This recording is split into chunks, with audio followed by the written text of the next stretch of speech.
Until they change or get better, I'm gonna keep on coming with this. I'm saying receipts, facts, and analysis. How they bogus to America and they don't care about us. But this is about Trump and how I feel, and I know Trump's not a racist because if he was, the things he's doing, he would not be doing. Check it out with me. Hey, y'all, and welcome to Politabrawl. My name is Brian, and Donald Trump doesn't just give a good speech honoring this fallen officer. Who takes the mic after him shows the real heart of what it means to serve the American people. Let's dive in. Good morning. We are honored to be... So with this video, you're going to see Trump with the black family, honoring the black family, holding the mother's hand and all that. If this man was racist, he would not be touching anybody, especially black. But the media all want to spin off the BS. Joined today by the family of Detective DeuntaRantsRavesPodcastShow.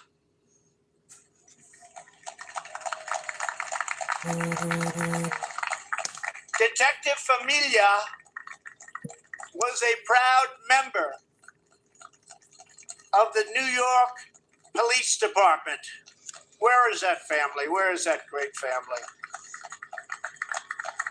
I'd rather have people up there than people with frogs and costumes on and furry outfits and weird people up there.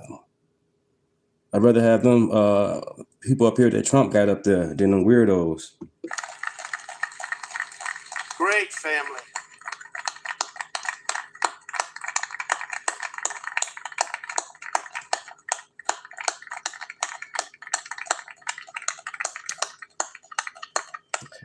So they all do everything for the camera. Who cares? But Trump's not a racist. It's obvious. Can you come up here? This is a great... Come up here, please. Come on, I'd like to have this family. New York Police Department, close to my heart. Come on. Can you open those gates, please?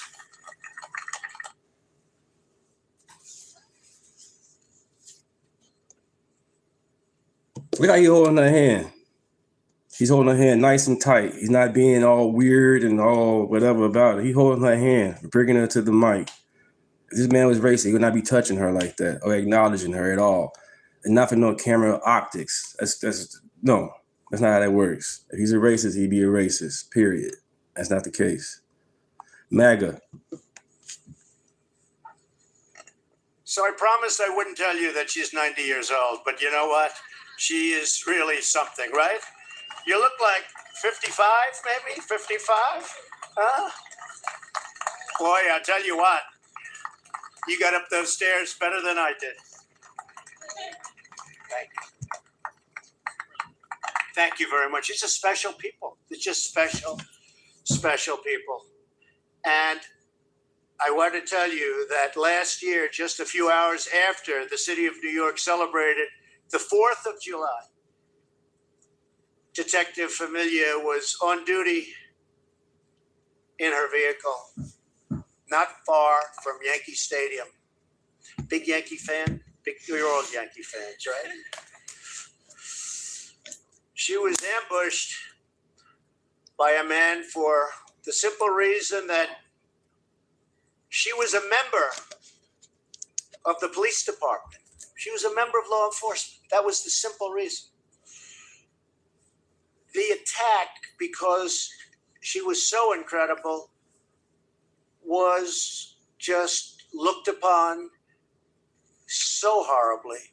Her family, when people met the family, they saw what an incredible person she was. I just want to say that to your entire family, it's such an honor to have you up here. We weren't going to bring you up, but I looked at you in the audience and I said, you have to come up because you're representing something. The best president ever, baby. You understand? Good morning, everybody. Like and subscribe. Good morning. She loved being a police officer. She loved her job. She was respected by everybody. They told me all about her. She was respected by everybody. So she's right now, right there, and she's looking down and she's so proud of you. She's so proud of you. And you are great. You are great. Thank you very much. Stay. Yeah, we'll go down together, okay? I told him to stay. We'll go down together. I'm almost finished, right? We'll go down together. So to all the families here today who have lost a loved one, Stick with me. I got some good videos to show you guys on the real. You'll like them. I got some good videos for you. Stick around. I'd like to ask you to all please stand. Please stand. You lost mothers and fathers, husbands and wives, sons and daughters. And America lost incredible heroes. But they will endure forever, forever and ever. You know that. They're going to endure forever. She will endure forever.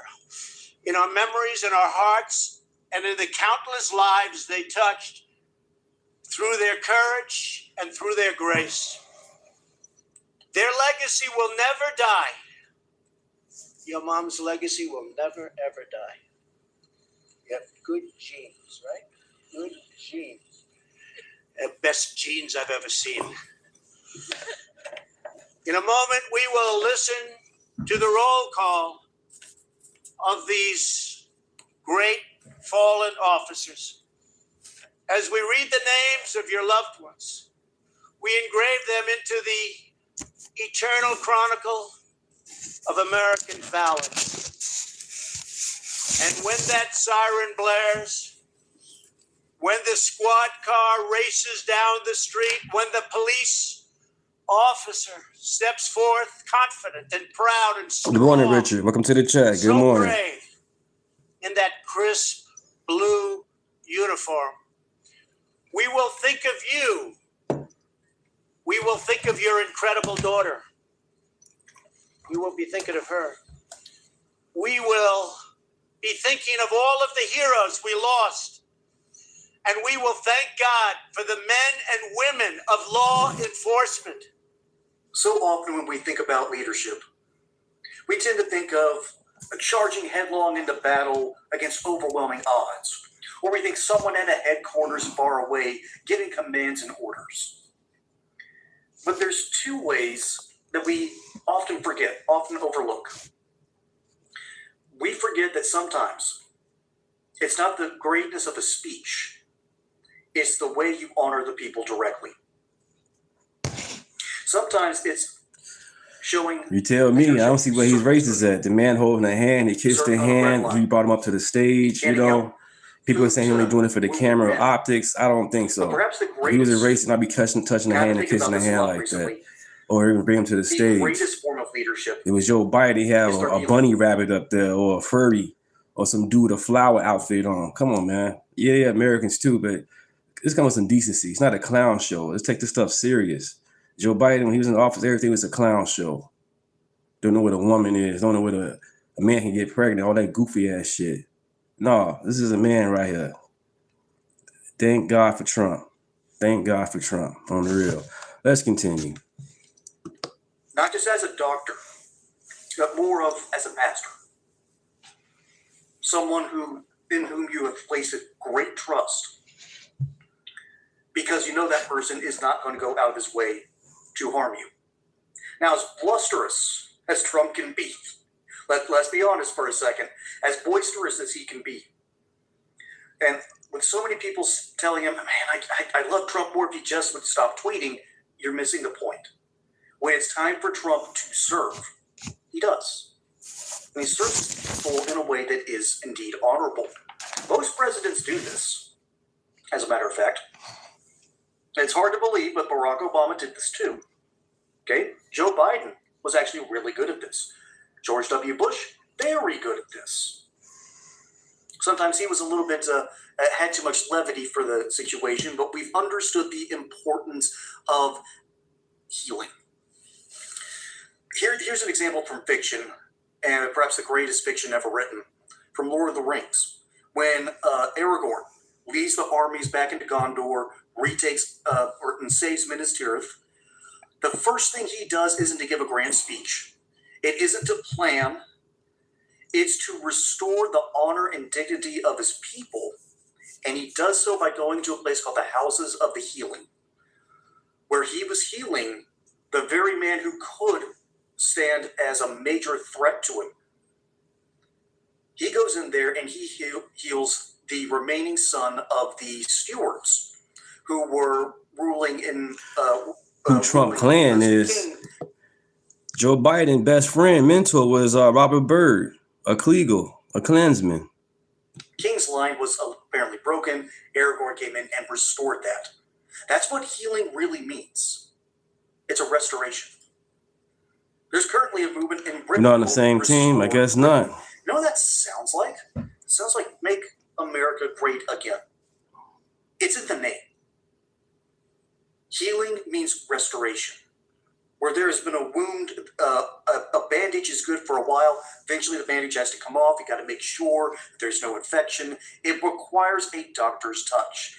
But it also requires, at the national level, someone who is going to honor the people directly. Offer to walk down, quite literally, take off your own shoes and walk around in someone else's. And in this case, he's honoring the family members. Thank you, guys. Thank you. Thank you for subscribing. Thank you. Isn't just a land. Although, personally, the geography is exactly what makes us so great. The pioneer spirit, that is what made us so dominant. Our ability to look into the abyss, tell it a joke, and then run in after it. That's Paul Oaks, they tried twice already with impeaching Trump. Really? We voted for him. He gonna stay. We didn't try to impeach Joe Biden. On the reason why we did, because he had dementia anyway from the beginning. We voted for Trump. 75 million people, if not more. We good. That's the mental makeup of these United States. And the cool thing is, anyone can attain this. Anyone, if they want to, can attain the same sort of superpowers that we Americans sort of have. I'm not joking when I say the word superpower.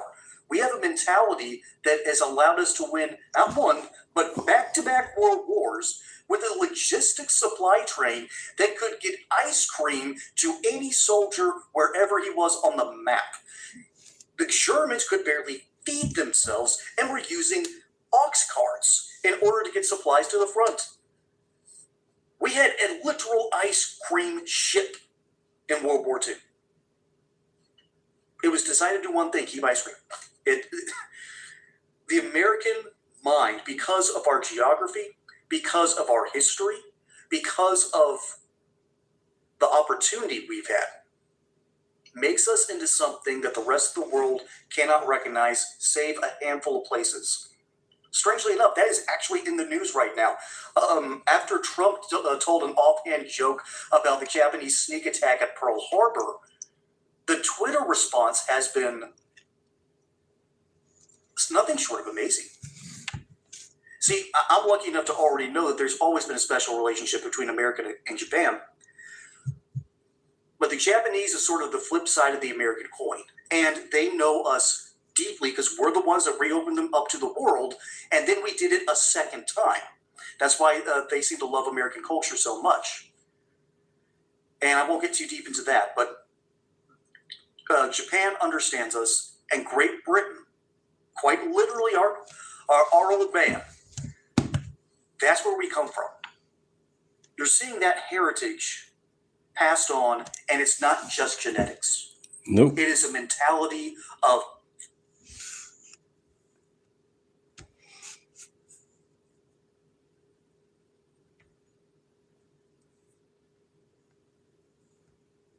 why isn't that breaking through? The Democrats in Congress are almost as unpopular as the president right now. Well, one of the things that I will say is breaking through is that consistently for the last 15 months, Democrats have been winning elections all across the country, up and down the ballot, including most recently in deep red states like Texas, like Louisiana, and of course a few weeks ago in Florida, particularly in Mar-a-Lago. So at the end of the day, when the American people evaluate who's going to push back against Republican extremism, who is going to actually make life better for them and focus on the issues that matter, consistently, they're choosing Democrats. Now, as it relates to the parties... Timu Obama, baby. Timu Obama. Yeah, he was part of the Epstein list as well. Didn't he have dinner with Epstein, supposedly? Yeah, what about that? Being perceived as unfavorable across the country, we understand that dynamic because the American people want to see action. Things haven't been working out for them over the last several decades. Far too many people are struggling to survive and certainly can't thrive paycheck to paycheck in this country, which should not be happening in the wealthiest country in the history of the world. And so we're going to continue to forcefully push back against the extremism being unleashed on the American people, push back against the chaos, while at the same period of time convince every single American that it's us who are determined to do the things that are necessary, bring about the bold transformational changes necessary to support working class Americans, everyday Americans, and middle class Americans in a manner consistent with who we are when we are the best version of ourselves here in America. Boy. So we got to talk about CNN admitting that it's not all doom and gloom for Republicans coming up in the midterms, right? Everybody is writing the Republicans off, and I'm just sitting here saying, I think we should wait and see, right? We're going to see. You talking about genocide, Paul Oaks? The problem is when it comes to the black community, the abortion clinic, Planned Parenthood, was that Margaret Singer? She was a Democrat, and 60 million, not 80 million people have aborted their kids, have been aborted from the black community. We've from being to almost a majority to now we're the minority, killing all our babies, aborting them, all for the government, all for the doggone SNAP benefits and all that trash. No, that's the Democrat Party.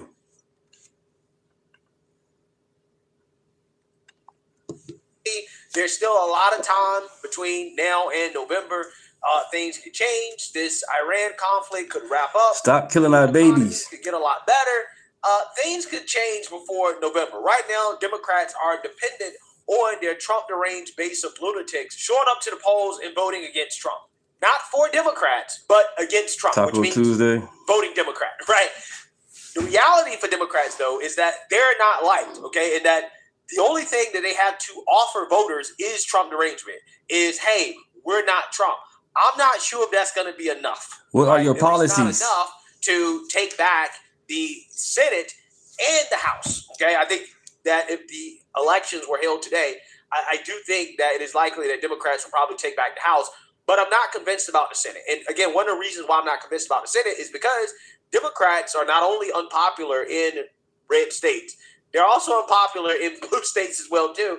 And that's part of the reason why they're going to have such a tough time when you talk about winning the Senate. Take a look. Path in order to do so. Yeah, Mel, I guess the answer to that question is how realistic do you think it is for Democrats to win in not one, but two pretty deeply pro-Trump states? That's what they'd have to do to get the Senate. Look at it this way. Here's the big picture map. Democrats need a net gain of 4 seats if they're going to take back the Senate. Now, the first order of business for them is they don't want to lose any ground. They got to protect a couple seats here. The 3 you're thinking of there, it's John Ossoff in Georgia. It's also Democratic-held seats in New Hampshire and Michigan. They don't want to lose any of those. That would only add to the Republican majority and make the Democrats' hill probably too steep. But if they do win those 3, hold on to them, then they still need that net gain of 4 seats. And they'd be looking to do it probably from this list. These are the 6 Republican seats that I think to some degree folks think are going to be in play this year. Now, again, Democrats need 4. You could look at Maine, Susan Collins running in a state that already didn't vote for Trump. That's the most realistic for Democrats. Of course, Collins has survived in some tough conditions before, but that could be one for Democrats. North Carolina, Democrats excited about their candidate there, the former governor, Roy Cooper. Trump only won it by 3 points. That's not unrealistic at all for Democrats. That could be 2, but then draw a line there because the complexion politically of these states changes. Ohio, Alaska, Iowa, Texas. Democrats hoping to pick up Republican seats here.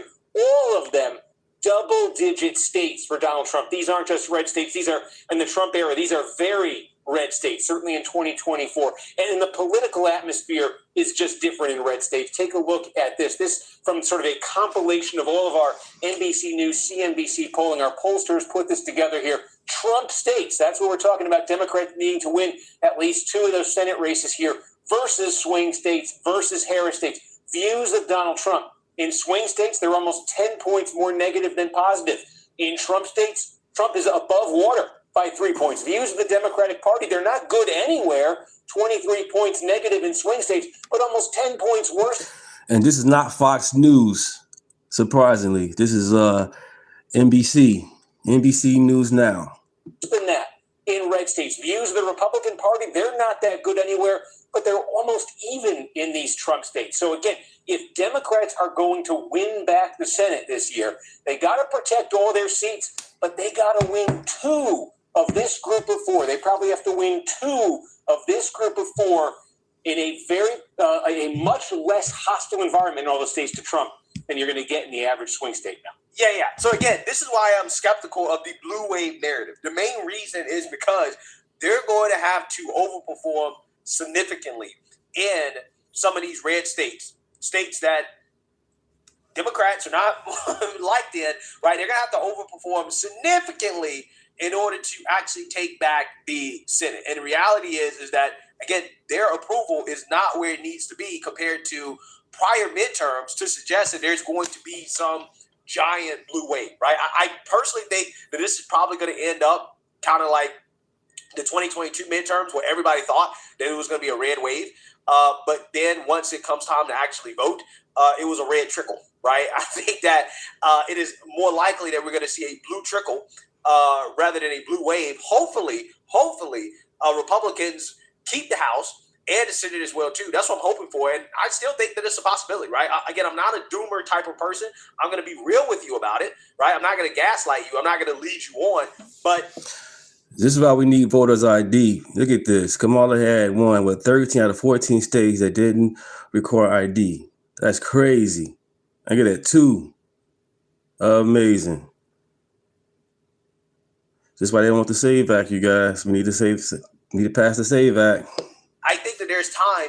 And again, one of the reasons why I am somewhat optimistic, despite the pessimism, is because of the fact that, again, Democrats are historically unpopular.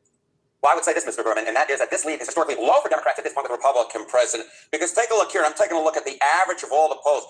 Dem generic congressional ballot lead at this point in the cycle with the Republican president. On average, their lead's actually slightly less. It's 5 points. That's less than it was back in 2018 when it was 8 points, and way less than it was during the 2006 cycle when it was 11 points. So, yeah, Democrats are ahead, but they're only ahead by 5 with a president whose net approval rating is bordering on -20 to -30, depending on what polls you look at.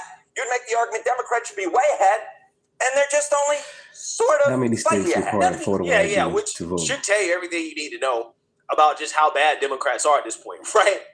Because let's be real, for the most part, right, the Republican base, the MAGA base, we're generally happy, right? I mean, at least I am, okay? And the polls generally show President Trump has high approval with his own people, right? Where he's struggling right now is with independents, mainly people who lean left, okay? And Democrats, right? Democrats just hate Trump at a historical high right now, right? It's at a historical high. The Democrat hatred for Trump is at a historical high.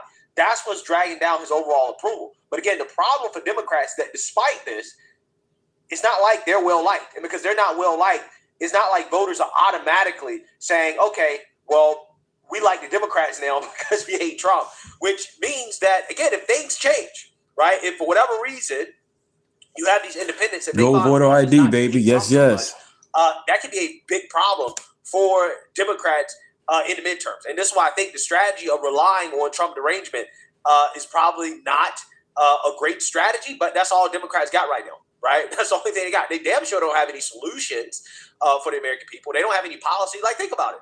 The only thing that Democrats have fought for since Trump got in office are illegal immigrants. That's it, which would explain why their approval rating is so low, right? Despite the Trump derangement. Because everybody's like, okay, well, what do the Democrats offer outside of protecting illegals? Nothing. And this is why I'm hoping that people wake up, even the so-called independents, right? I hope they wake up and understand that the Democrat alternative is not better than Trump. It's not. Clear, 5 points might be enough for them to retake the House.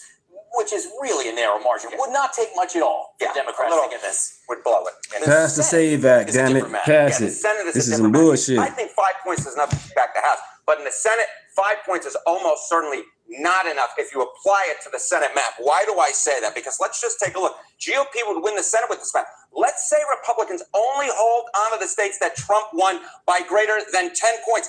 That would, in fact, give them the Senate 51 to 49. Why? Because what you would see is that the Democrats would flip North Carolina, they would flip Maine, but Republicans would hold on to Ohio, they'd hold on to Texas, and they'd hold on to Alaska because Donald Trump won all of those states by greater than 10 points. And I will note, John and I were talking, we had the NCAA tournament going on. This is sort of the chalk scenario going on where the most You just said that. Hold on. actually do occur, because take a look. During the Trump era, look at this. Flip the Senate seat, midterm and presidential years. States the other party won by 10 plus points in the last presidential election. 0, 0, 0 times did a party flip those states. So we're talking about places like Texas, Alaska, Ohio, where Trump won by double digits. Yeah, so basically, this is important to understand, because even in midterm elections like the 2018 election, where there was actually a blue wave, this still didn't happen. You still did not have seats flip in states where the other party won by 10 plus points in the last presidential election. So in order for Democrats to actually win back the Senate, they would have to do something that hasn't been done at least in 10 years, right? Hasn't been done. Now, does that mean that it's impossible? No, it's not impossible. But at the same time, again, there would have to be a historic blue wave. The approval rating for Democrats don't add up to historic blue wave. Now, Democrats have been winning these special elections, but the only reason why is because, one, Republicans always lose these special elections, okay? Democrats are just better at mobilizing their voters all the time, and especially right now. And that's why they have nothing but Trump derangement, because Trump derangement mobilizes their voters, right? This is why they're having the No Kings rallies and shutting down the government and all that stuff. They're trying to mobilize their voters against Trump, and they're mobilizing their voters to get out and to vote in these special elections, and that's fine, right? But that's the reason why they're winning, more so than people being happy with the Democrat Party or people feeling like the Democrats are the solution. I think in the midterms, when all eyes and all the news is on elections, everybody knows there are elections, I think that we're going to see something a little bit different, right? I don't think we're going to be seeing the type of election victories that we're seeing from Democrats right now, because during actual election season, that's when Republicans wake up and pay attention. And I'm hoping by then that we have some type of victory in Iran, that the economy's in much better shape. I think that President Trump can already run on closing the border and the mass deportations. I mean, he's been pretty good on those issues. Yeah, I mean, is there room for improvement? Sure, right? But President Trump, honestly, has put in a great effort to fulfill the campaign promises. Even if it didn't work out the way that we wanted it to work out, he still put in a legitimate effort to do so, right? The government has been downsized. Okay, we have the smallest federal workforce that we've had in a long time, right? He tried to do even more with Doge. Obviously, the backlash from that was too much, okay? But at least he tried, right? He tried with Doge. He's also trying, when it comes to the SAVE Act, he's trying to pressure Republicans into actually growing some cojones and passing that bill. And he's not just waiting. He's doing executive orders. He's trying to challenge it in court. Same thing with birthright citizenship. Like, Trump is trying, right? Trump is putting in a legitimate effort to do all the things that he campaigned on. And that's what really pissed me off about all these black pillars on the right and these doomers. I'm like, are you paying attention? Trump is trying to do all of these things. Obviously, when you live in a democracy, right, when you live in a country where you have to share your country, you have to share the government with people who disagree with you, you're not going to be able to get everything that you want, right? You know, the crazy thing about politics is that leftists are losing their minds because they think that Trump is governing like a king. Black pillars on the right are upset because Trump's not a king, right? That's Right, and that's crazy. Y'all saying Trump is a king and all that, but nobody voted for Kamala Harris. Joe Biden stepped down. They threw Kamala right up there. No primary, no nothing. That's bullshit. Y'all talking about democracy. Democrat Party has not respect the Constitution or the democracy they claim they want to. You threw Kamala Harris up there. We didn't vote for her. I'm glad she didn't get voted for. I'm glad she didn't even win. All that damn laughing and shit. Stop drinking. Put the damn bottle down. Let's go, Trump. That's what we're currently at in politics. And it's very annoying because I'm like, no, Trump's not a king, but he is putting in an unprecedented effort. Like, we've never seen a Republican put in the type of effort that Trump is putting into fulfilling his campaign promises, even if everything is not successful. Again, this is why they are kicking and screaming and crying about Trump being a king. So, you know, it's kind of damn if you do, damn if you don't, really. But that's every presidency, so it's understandable, right? I mean, this is why I'm not worried about the midterms that much. It's not something that, you know, stresses me out or anything like that. I personally think that there's a chance that things are going to get a lot better before the midterms, and I'm hoping that Republicans get out and vote, especially in these red states, in order to protect the Senate. And, you know, with the House, you know, it is what it is, but I think that it's possible we can retain. Let's switch it up for you guys. Let's see. In case you guys, there you go.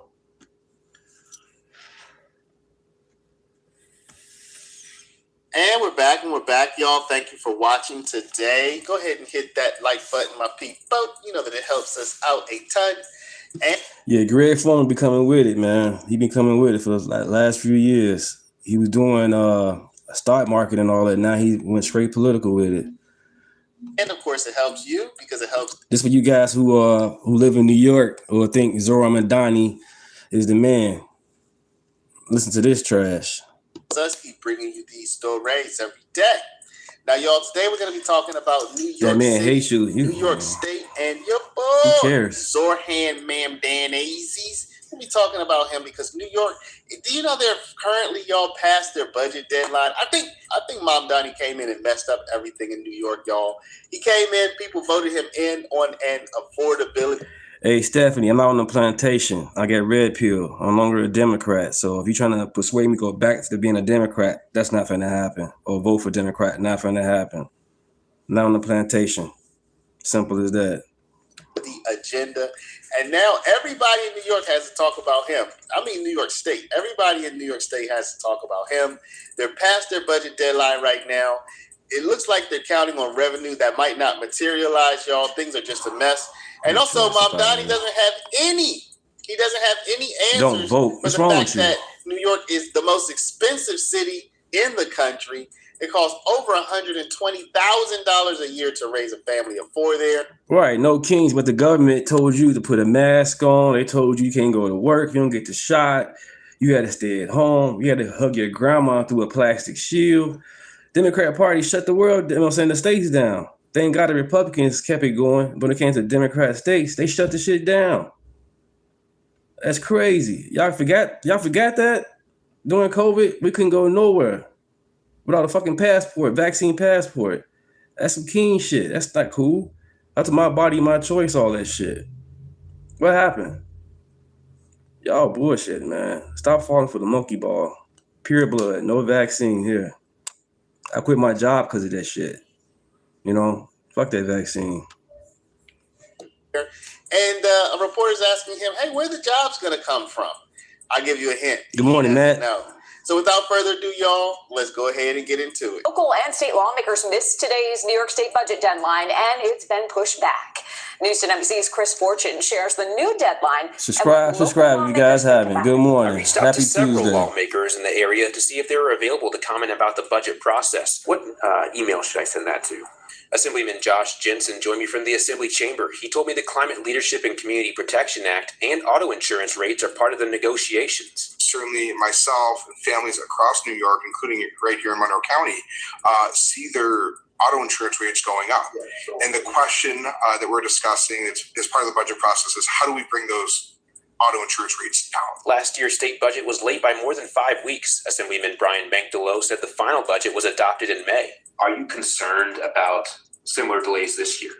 I am. You know, last year and previous years, we've heard from our constituents, from our local communities, from our local municipalities, our schools. Black ignorance is what? Black ignorance is wild. Especially for our schools. Oh, wow. Here we go. Said the longer a budget negotiation Somebody takes, still in the that more time plantation, it takes Democrat away from other plantation. issues people care about. I think we should be here. We should be debating the budget and true bipartisan negotiations, not just three people in a room who all share the same party, but having Democrats and Republicans together, because that's what makes up our state. Governor Kathy Hochul's proposed fiscal year 2027 executive budget totals more than $260 billion, with most of it going toward the Department of Health and the State Education Department.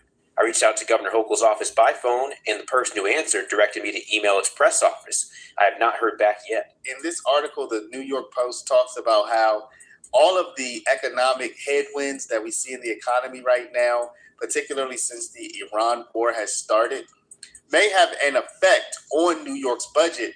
But because all of this is so recent, the New York lawmakers have maybe not taken that into account. So here the New York Post says, that means Governor Kathy Hochul and state lawmakers are, by all public accounts, counting on economic growth that might not materialize and planning on spending money that might not come in. The state's April 1st budget deadline has come and gone. State government remains open because lawmakers passed a short-term spending measure, giving Hochul and legislative Democrats another week to work out a deal. They're haggling not over the budget itself, but over unrelated topics, such as Hochul's effort to chip away at New York's onerous environmental review process and its indefensibly high auto insurance costs. And they seem to be ignoring the looming problem. Where is the money in the budget coming from? Outside of federal cash linked to Medicaid, most of New York's receipts come from its highly progressive personal tax. Of course, that's the tax that your boy wants to raise on billionaires and rich companies. Now, if you remember, Mom Donnie, your boy, he wants to do a tax increase on the wealthiest New Yorkers. And the city council just announced their budget, and they don't have that in there. So now you have not only within the city council versus the mayor, where they have two different ideas as to what's supposed to happen, but also, again, you have the New York City versus New York State, y'all. Just dysfunction all around. Our responsibility is to try to identify areas of savings. The City Council says it's found the necessary savings to plug the city's fiscal hole. City Council Speaker Julie Menon unveiled a $6 billion savings proposal as an alternative to Mamdani's doom and gloom approach that calls for possible increased property taxes and dipping into the city's savings. We can find the savings in the way that we did without cutting services. So our position has been clear. We have been a hard no on the property tax. We also are a hard no on rating the rainy day fund. The plan aims to plug the hole by re-estimating the city's costs and revenues. $3.5 billion would be achieved through things like increasing the Department of Buildings revenues by $80 million for permits and late fees, and re-estimating the cost of city salaries to not fund vacant positions that could save $860 million. Meanwhile, another $2.5 billion will be saved through things like auditing education department contracts that would save $175 million, and re-estimating debt services savings to include an additional $204 million. It's a plan that got a failing grade from the mayor. Cherry-picking specific expense items that have a surplus without accounting for the fact that those are the very kinds of surpluses that are typically used to address individual deficits within departments and agencies, it does not present an honest picture of what this budget is. Mayor Mamdani called the council budget unrealistic because of its lack of a revenue source. At an unrelated press conference, Mamdani criticized some of the council's proposals, like the vacancy savings. That kind of a plan puts the city on the hook for money that will not actually appear. It will force the city to cut services elsewhere in order to find that kind of funding. And so you know that Arctic, debate you on what? I'm right here. Debate you on what? Go ahead. He was elected on an affordability agenda. So a reporter asked him, hey man, like where the jobs gonna come from? Like it costs $120,000+ to raise a family of 4 in New York City. So what you want me to say? Be like on the low end. Where the jobs gonna come from? Now, does Mom Donnie, who wants to raise taxes on those who make the jobs, does he have an answer for that? Let's take a look and see what your boy has to say. All right. I was texting with good. How are you, sir? Doing well. I was texting with your team because I wanted kind of a real number on. I would do a call in if you guys pay me for super chat and all that. Other than that stuff costs. I'm here. I would lose the debate. Okay, if I lose the debate, doesn't prove anything. I'm still gonna be MAGA regardless. So I'm right here. Go ahead, type in what you got to say. On this 62% you've been mentioning, they say that it costs. And then what's the point of debating? I can show you thousands of hours how, you know what I'm saying, this side is better than the other side. You're going to still find the side that's bad to be the good side. So what's the point? $159,179 for a family with children to live in the city. I don't think it takes a rocket scientist to figure out that's a pretty eye-popping number, well above the poverty line. So now that that's the excuse. They say wrong on both sides. Yes, nobody is perfect. We already know both sides is bad. Like the police officers, they can be good, but at the same time, they can be bad. But the system designed for itself is to be good. It's the people, regardless. I didn't mean that I would lose. And if I do, so what?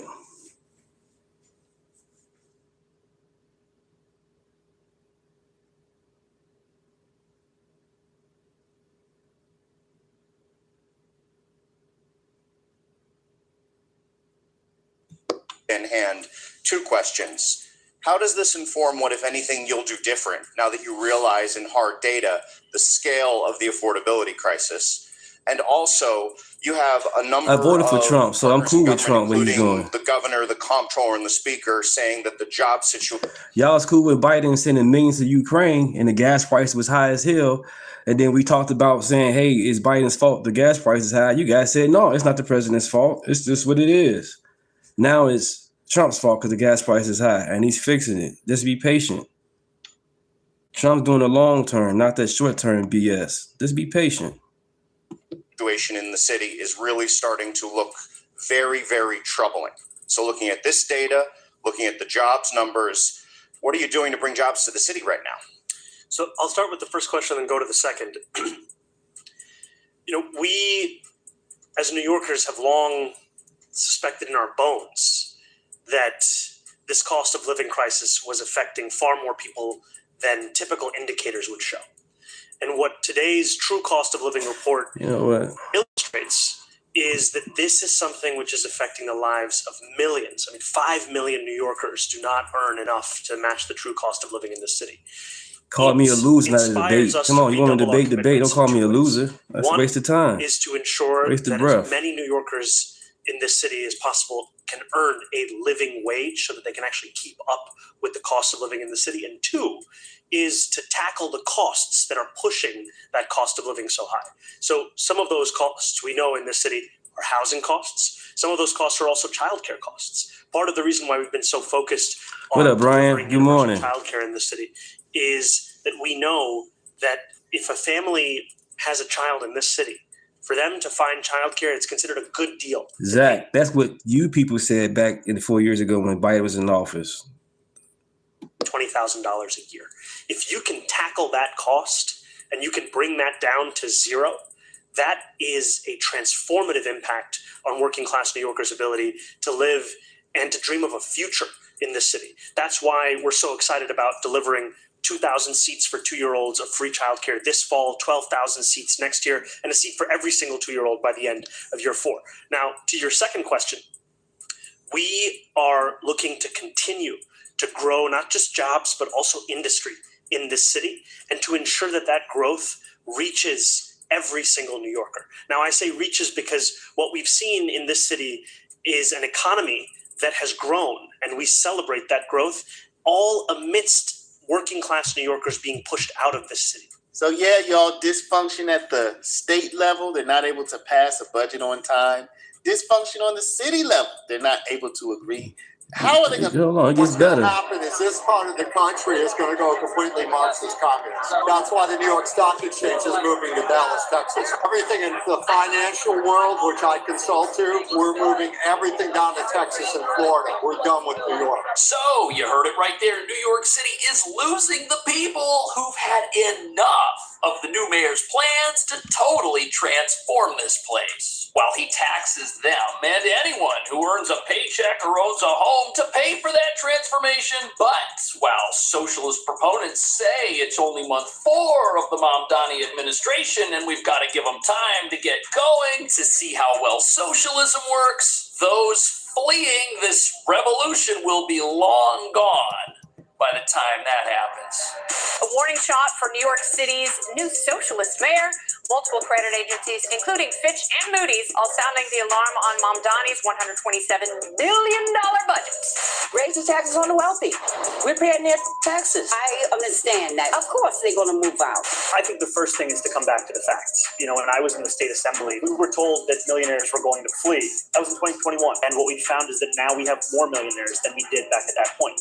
Even if they tax the rich, it will basically force people that have many means to move out of New York. And if they move out of New York, then in essence, we will lose their property taxes, we will lose their income taxes, we will lose their sales tax. They will leave and close their businesses. They will move their businesses out of state. Thousands of people will lose their jobs. You're saying if we don't tax the rich, then I got to increase property tax. We are not a pawn in Southeast Queens. We are not part of your negotiation tactics.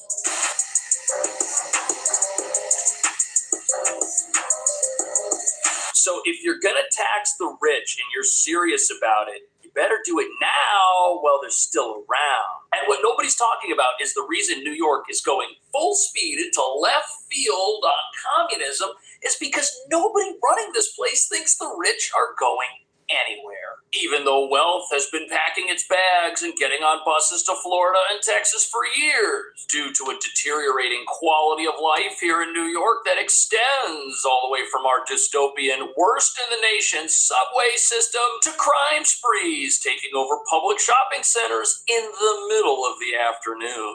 But strap yourself in because the people running New York are of the mindset that the more taxes we have, the more good we can do for the greatest number of people. Besides, if you're a property owner or if you've accumulated anything of note, that's not fair. But business leaders are sounding the alarm with insiders revealing firms are quietly doing everything they can to redistribute their operations elsewhere. And even the governor of New York's figured this out, hitting the panic button and telling people the state has to be competitive if it doesn't want people to leave before the communist poverty machine succeeds in punishing wealth and achievement wherever it finds it. But that brings us to the real reason this is happening. You don't just have politicians in New York who believe in taking people's money and doing something else with it. No, you've got a voter base here that believes other people's money is their path to success. They think it's their best option. I live stream about 2 or 3 hours, 4 days a week. I have YouTube shorts, I have YouTube long forms. So I have more than just me going live or me be behind the camera right here on this keyboard. I'm right here with you guys. It's YouTube live short. I'm right here. I'm reading the comments. I'm going to jump in. I need to jump in. I keep on playing the video so you guys can listen and get the point from there and go from there. I'm right here. And as horrified as most of America is that an avowed socialist is now running the capital of capitalism, you can't blame Mr. Mamdani for running on the platform he promised everyone and being true to his word. Instead, you've got to recognize the fundamental problem that begins once a critical mass of people realize they can vote for your money to wind up in their pocket. Yeah, and it's amazing that people come to the chat and tell me how to run my chat. That's crazy. I'm glad everybody on this chat with me. Once again, I'm a Trump supporter. I'm not forcing anything on you guys. I'm showing what I like or certain videos I had missed the other day. I want to catch up on it. And when I do go and do a show, I try to make sure it's up to date, at least from yesterday, or if not right now. Like right now, this video was an hour ago when it's posted. And it relates to what's going on in New York from the last video. So I don't try to just throw everything out there that's miscellaneous. I try to keep it in order. If I do switch it up, I give you guys a heads up. Let's continue. The only problem is whose pocket exactly is that money going to come from if everyone leaves? What's going to happen is the country is going to go completely Marxist communist. That's why the New York Stock Exchange is moving to Dallas, Texas.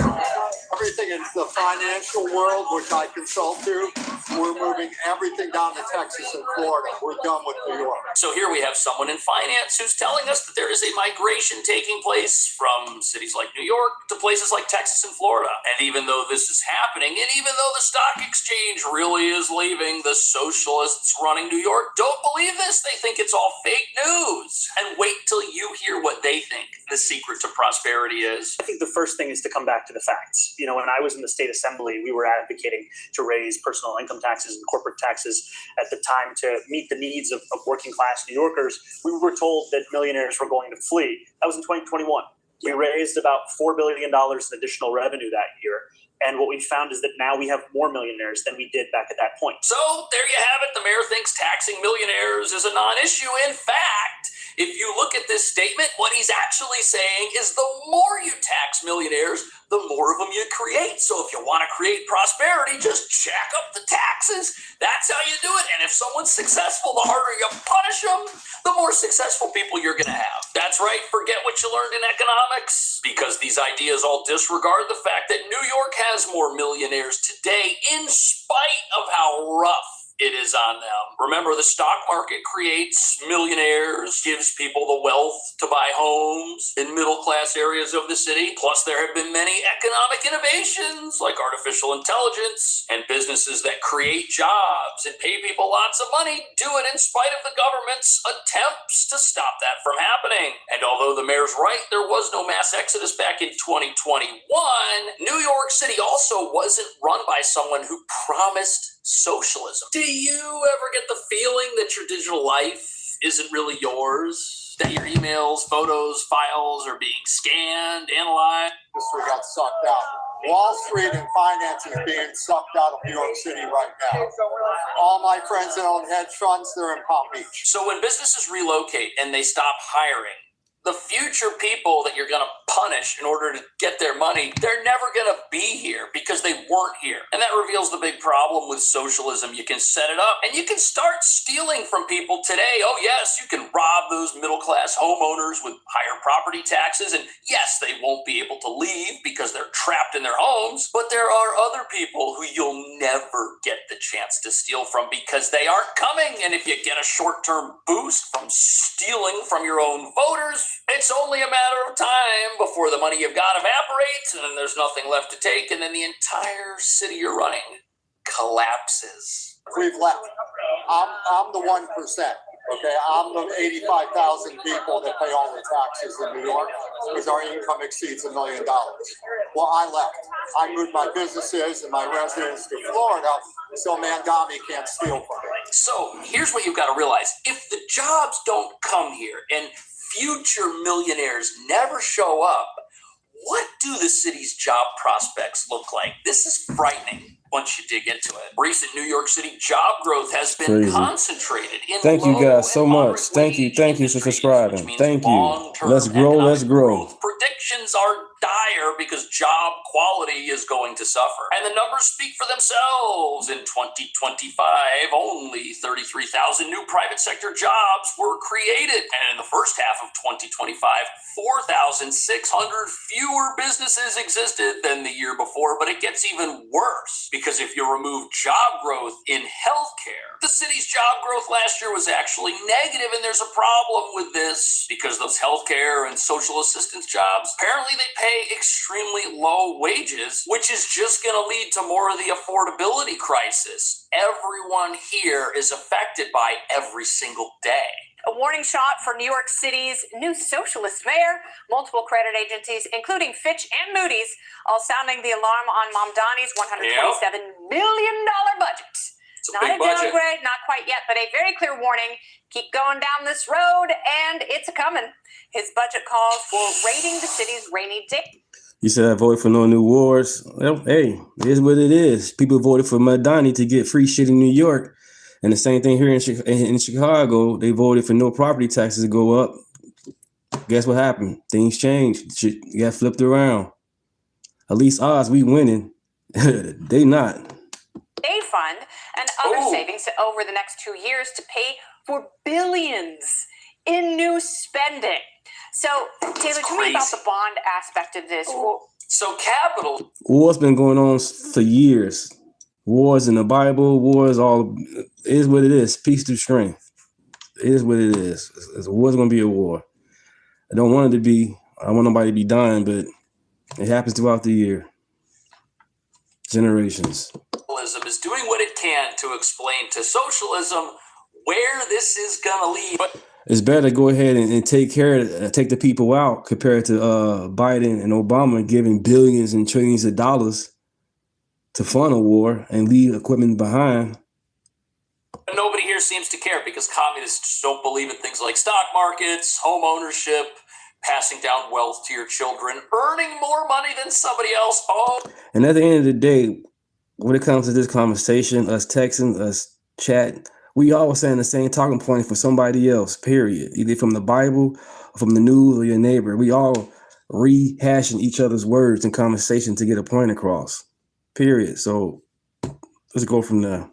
Oh no, all of these things are cardinal sins. Instead, they believe that if somebody's doing well, they should be punished because that's how you create more people who are doing well. You see, you steal from those who are doing well, and now everybody's doing well. That's the philosophy behind this. Of course, it doesn't work. Of course, it always runs out of money. And when it runs out of money, it's called hypocrisy. Hey, gee, we've got the wrong system on both here. sides. No, they don't say that. Instead, they say, oh, we didn't have enough communism. In a big city like New York. So it's a never-ending cycle, right? Because if your bond if you get a downgrade, the bond rating goes down, then in theory, the cost of borrowing goes up. Because I'm looking at you, and instead of having an 800 credit score, you now have a 7 or a 6 or a 500 credit score. So I'm going to say, you know what? I'm not going to lend you money at 2 or 3%.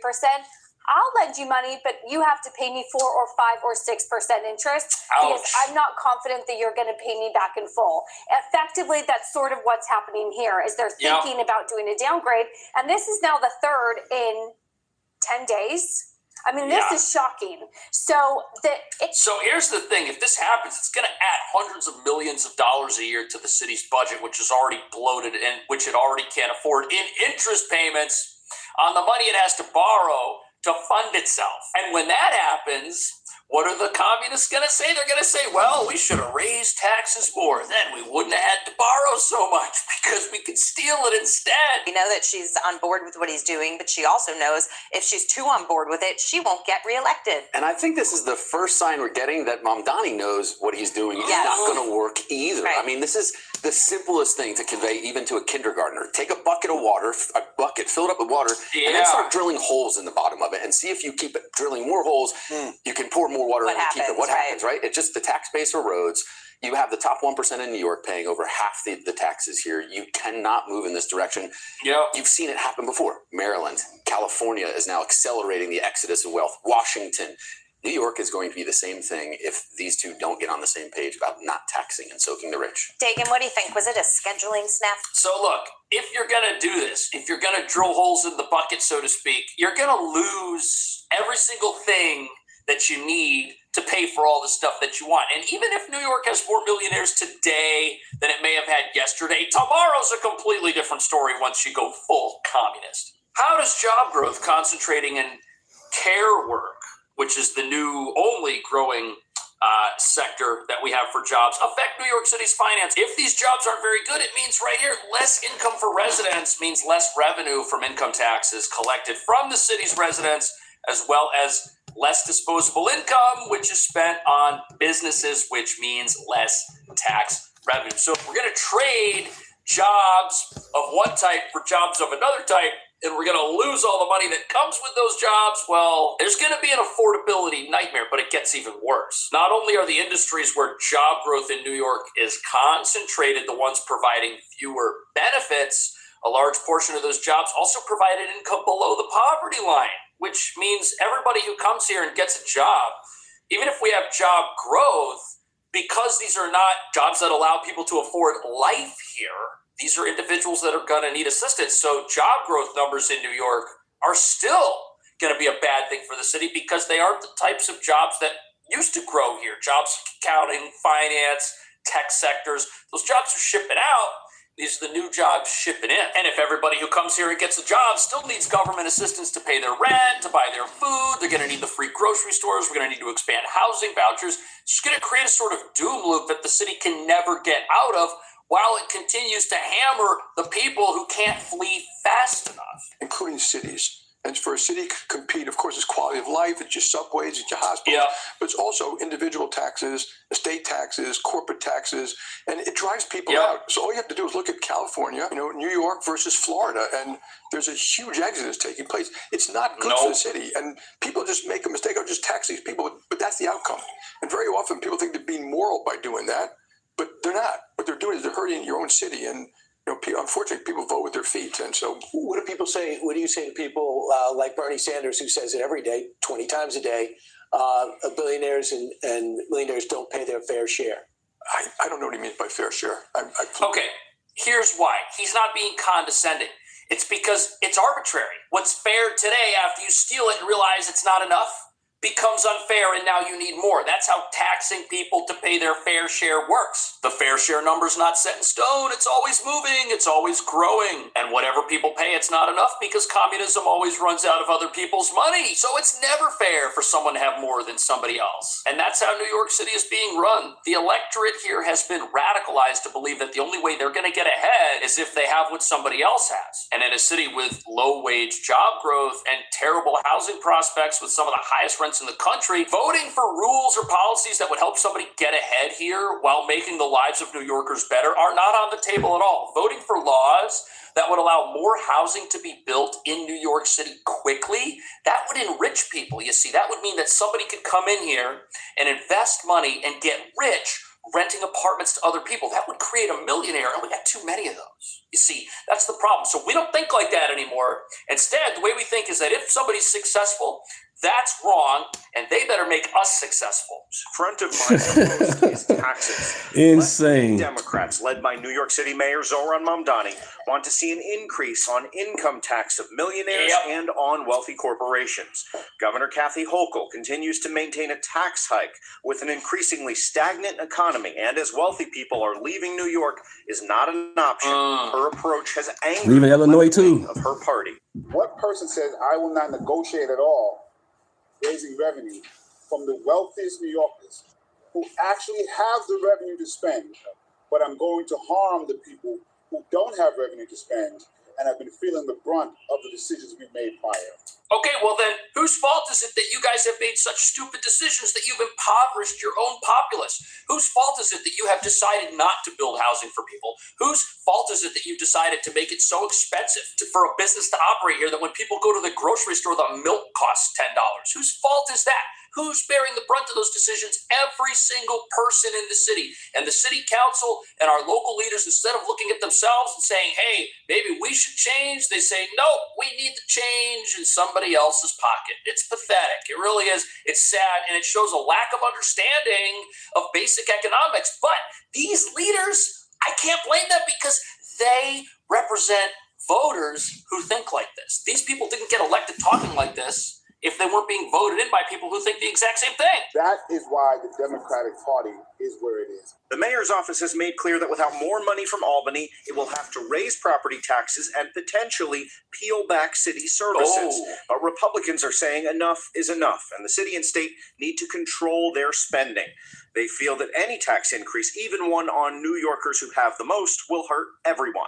Because even if they tax the rich, it will basically force people that have many means to move out of New York. And if they move out of New York, then in essence, we will lose their property taxes, we will lose their income taxes, we will lose their sales tax.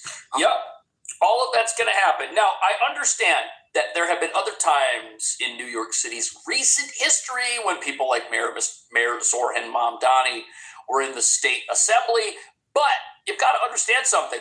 During those periods of time, New York was not run by somebody who promised higher taxes, who promised communism, ran on that and got elected to people cheering in the streets who are now marching around with Soviet flags. That's crazy. This is not That's how you know it's a paid protest. There's no way this should be going on. Period.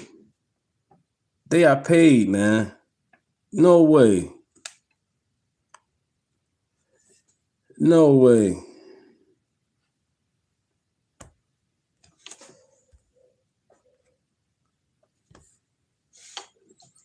We are watching a major shift in real time And it's not random. It is all by design. You got the United Nations effectively.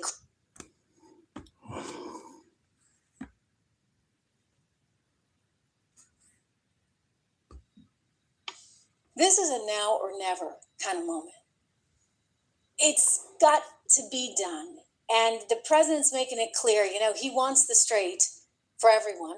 And by the way, if you want to go back to international law, This was an hour ago posted. they don't have. Let's see what she's talking about. It's not theirs. It doesn't belong to them. It's not their real estate. It's everyone's.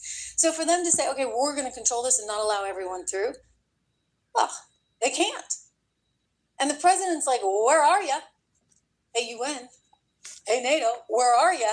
Because they can't do this. So, hey, why don't you just go get your oil? And this has been a big part of his messaging. Yes, we want the Strait open.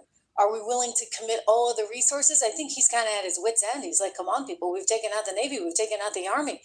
We've taken out 2 regimes. Can you get off your duff and go, sail a ship over there and do a little something too? So this is at this moment very much in his purview. At the same time, he wants Iran to do the right thing and say, okay, it's not ours and we will open up. They're hurting themselves, by the way, when they close it down because then China can't get its oil.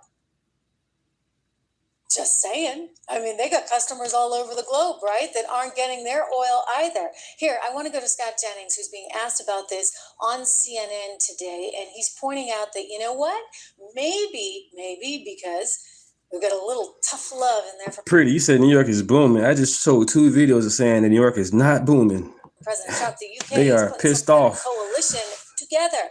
Voters' remorse in New York. If the Strait of Hormuz isn't opened up by 8 p.m. tomorrow night, as a Republican, would you support the U.S. government destroying civilian infrastructure in Iran as Trump is threatening? Well, I would support us doing anything we have to do to meet our military objectives. And so, I'll leave that to the commander-in-chief on how he wants to do that and how we think best to do that. I would note that last week, the British government convened a meeting of 40 nations to talk about how they might keep the Strait of Hormuz policed and open into the future, which, by the way, is exactly what the president asked for, which was a group of countries getting together and working on this problem so that Iran doesn't continue to be an economic pest to the world. So maybe that's going on. And at the same time, these diplomatic conversations are going on. But that's my view. So that would be good. Maybe somebody's doing something. I'll tell you, when push comes to shove and we cut off the money supply, what do you know? That was CNN. That was fake news. What do you know? It's like the kid. I thought the Democrat Party liked CNN. And you say, hey, please move off the couch. Please go get a job and move off the couch. And the kid doesn't move. And then finally you say, okay, this Friday, you got to move off the couch. And then you take all his stuff and you put it outside and you move him off the couch. And maybe then he gets a job. And maybe then he stands on his own 2 feet. That's kind of like what's going on right now, if you would, with NATO. They don't have a choice at this point. They're going to have to get their oil. And if they want to get their oil, they're going to have to pull their act together, for goodness sakes. Hey, UK, get those ships going. You can't have 4 out of service when you only got 6. Thank you very much. I will tell you, this is a moment in time. It is by design. And the American people are responding to this in a really good way, even though you wouldn't know it by listening to the mainstream media. I'll tell you anecdotally, I know a lot of libs. I know a lot of conservatives and I know a lot of libs. And you know what? I don't let politics interfere with friendship. They sometimes do, but not me. And what I'm hearing from a lot of libs right now is relief. They actually, underneath it all, as long as they haven't been contaminated by the likes of AOC +3, Ilhan Omar, Rashida, and I guess you can take your pick on the other. Would that be that Ayanna Pressley there in Boston? She's got a good deal going too. Check out her hubby. He apparently has made millions of dollars as a lobbyist for her, huh? Anyway, a lot of Democrats are actually liking what the president is doing. And certainly, I think the GOP is on board, aside from a few podcasters out there. Take a look at this poll on CNN. I want to go to, I really like this guy, Harry Anton, who has so much enthusiasm. Good morning, Paul. Good morning. Delivers the news. Let's take a look at his numbers. Let's take a look at this. Net favorability. Party ahead at this point. Midterm years with the GOP president. In 2018, Dems were up by 12. In 2006, on net favorability, which party liked more? Dems were ahead by 18. Republicans are actually ahead on net favorability at this point by 5 points. So Democrats are just simply running behind their previous benchmarks, and they need to be running well ahead of them if they want to take back the United States Senate. That's interesting. Okay, so I realize they're only up 5.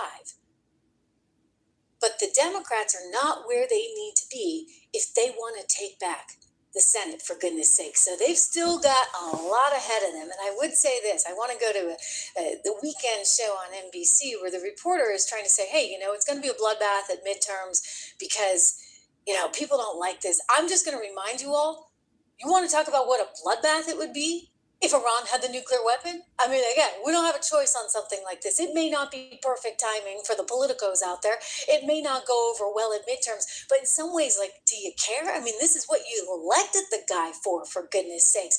And here is some reporter trying to say, he doesn't see it the way everybody else sees it. And his campaign people are trying to warn him. And Mark Short, who used to work in his legislative division, kind of sets her straight. Watch.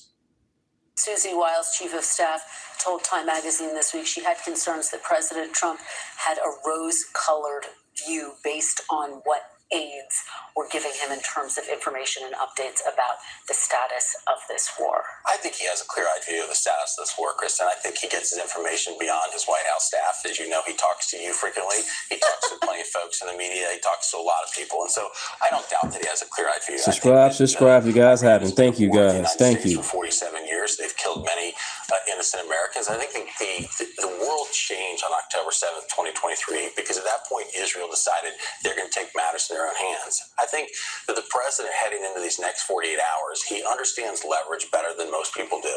He understands that. Good morning, everybody. Good morning. Good morning, browser. Good morning. His leverage is having the most powerful armed forces the world has ever assembled.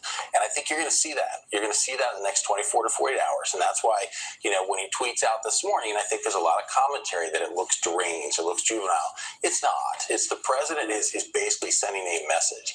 We could disagree as whether or not it's presidential. Right. God bless America. But it's not accidental. It's basically him wanting Iranians to think he's deranged because he's planning something here in the next 24 to 48 hours. It's going to be an interesting one. Our thanks to our friends at Media Research Center, also known as newsbusters.com. Good guys over there that come up with some of those clips that I'm a Bears fan. They're really good at watching The View, by the way. We got to give them a lot of props for that. Anyway, look, guys, you know what? It's going to be what it's going to be, but I don't think you can operate totally on nothing but a poll. I mean, if that's how you're governing, and you're running a risk, then your nation I hope the Bears go to Arlington Heights compared to Indiana. Could be victimized, that other nations could be victimized by a nuclear Iran, all because of a poll, then you're not doing what we have elected you to do. I give the president a tremendous amount of credit for standing up at this moment in time. I get it. It's not easy. It could be better timing. It is what it is, okay? And we can't take these kinds of risks. A quick shout out to my other company, 76 Research, 76research.com. We are investing all the time over there, and we have all of our research for you. We've got 3 different portfolios: American Resilience, Inflation Protection, Income Builder. We just crunched the numbers, so here we are, 12 months ending 3/31/2026. Appreciate it. Take a look at that. You get financials up 65%, industrial pickup 78%, energy up 60%. Lots of good ideas in there for you. Can at least sign up for the 76 report. Use code word $. My gift to you, 76research.com. Get the 76 report for just $1 a month for the first 2 months. It goes to $9. All right, I'm going to switch it up. I'm going to give you guys other people's opinion why they are MAGA and along with the Democratic Party. Yo, I'm starting to realize the people that went to college and all that and basically were force-fed this narrative, they're the hardest people to get through to when you awaken. It's like whatever they were taught, makes them stuck in a low vibration. So when you're in a higher vibration speaking to them, they're like, you're crazy. And it's like nothing you say, no matter how many supporting details, no matter how many footnotes, no matter how... Zach, because you still thinking the same way. No matter what I show you guys gonna keep on saying the Democrat Party never switched. The Democrat Party not racist, and they are racist. They care about the illegals more than us Americans. How many more screenshots, and they don't care. You will not shatter their reality. They are stuck in the matrix. And then not only that, I'm showing a diverse people. I'm not just showing all black or all white or this and that. Everybody I'm showing, they showing you CNN, MS Now, all type of news channels. So I don't understand how it's an issue when I'm doing it. I'm just showing you what you guys is going on. And that's what I'm realizing. I'm not going to show anybody that's Democrat on the plantation. I'm not on the plantation, so why I show it. And if I do show it, it's to get a point across. Oh, they want a bunch of fools with degrees running around so that the darkness has the freedom to operate, but everybody with this degree in their head. I'm 43 years old. I lived in Chicago, and now I live in Rockford. I've been alive for a while and seen the BS on both sides of the aisle. MAGA all day, baby. They think I'm so smart, nothing can touch me. Whole time they being used. They don't even know they operating through life in the darkness. Oh man, it's pathetic. Yes, this brother's absolutely right. And there's two scriptures that come to mind when I hear this. And we've been talking about this on the platform. And also, my platform also, I believe in God. God is in control. And I like righteous perspective. It be coming with the scriptures, come with some good stuff. So subscribe to my channel. Check his channel out too. For some time, but Proverbs chapter 1 verse 7, it says, "The fear of the Lord is the beginning of knowledge, but fools despise wisdom and instruction." The other one that comes to mind is Proverbs 23:9, and it says, "Do not speak in the hearing of a fool, for he will despise the wisdom of your words." And the crazy thing is that when you talk to these indoctrinated individuals, because all college does, or all college is the finishing touches of the indoctrination that you've been through, that you've been subjected to since about kindergarten, and they actually want to start you earlier. That's why places like up in New York, they got free childcare and this, that, and the third, because they want to get your kids as early as possible. I'm telling you right now, get your kids out these public schools as quickly as you can. It's time to start and look into some homeschool cohorts, so forth and so on. We got a lot to get in. Hit the like button, share the video. Let's keep going. Y'all, I'm a truck driver, right? Let me tell you the effects of Donald Trump. This company called me begging me to work for them because they couldn't find drivers anymore. Why couldn't they find drivers? Because Donald Trump instituted that you must speak English in order to hold a CDL. That means people who are natural born Americans, people who have been here for centuries, who built the country, now we get opportunities that all these foreigners would get. Say what you want to about Trump. I'm not saying he's not racist, but what he's doing positively affects me. Now the jobs that were going to illegal immigrants, that they were working for pennies on the dollar, now it goes to a natural born, full-blooded American. Now I'm going to sit here and say this. President's not racist. But when you see the policies that are being implemented, actually helping not just Black Americans, but all Americans across the country. The trucking industry has been just overrun by people that don't speak English, illegal immigrants. We've talked about the stories, right? We've talked about the amount of people that have CDLs that can't read the signs because they can't read English, don't speak English. We've talked about it. So when this brother can come out and say, I'm not saying that Trump is not racist, that's just to appease the folks that would probably come and get on his head for appreciating the fact that the president has decided to do something that is going to positively affect everybody. Here we go, chat. Somebody in the chat saying bootlickers, the same Democratic name talking points. Get off the plantation, bro. MAGA all day. Get off the plantation, bootlicking. Get off the plantation. Damn. The trucking industry is on its way back for Americans, and I'm 100% with it. She got exposed for being longtime Trump and MAGA supporter. It first started when someone saw that she had reposted a conspiracy video claiming that Michelle Obama was a man that voted in 1994 the repost feature on Instagram. It's since been like unreposted, but it's still on the conspiracy page. People also noticed that she was following MAGA influencers, y'all can pause to see the name, as well as following multiple Republican-leaning accounts and Republicans like Tommy Loren, Donald Trump Jr., Terrence K. Williams, and News. All right, before I let this bonnet bandit continue, I just needed to highlight that. It is amazing to me. Black folks have some nerve. When I told you Democrats think they own you, you are absolutely a slave. If you are still in 2026 and you are a Black American for no other reason than having to subject yourself to the bullying tactics and this oppressive, subjugated way that they move in the world, if this is not enough for you to just leave and abandon these nut jobs, I don't know what else it's going to take. That's why the brother in the previous clip said what he said, because he was afraid to be attacked by people like the bonnet bandit here. That's why he said that. I just wanted to put that out there, and that's why this clip is next. Because, first of all, I wish somebody would be sweating me so hard that they go to see who is it that I am following on social media, as if who I follow is now a crime that requires you to come for me. Chili is a whole grown woman. But see, this is what Black Democrats do. I told you, this is literally, if you are a Democrat today, it is literally the iPhone version of the plantation system from back in the day. This is how they function. Mob rule. They're no different than the KKK was. They will bully you, harass you, do all kinds of oppressive tactics until they get your compliance and your complete loyalty and obedience.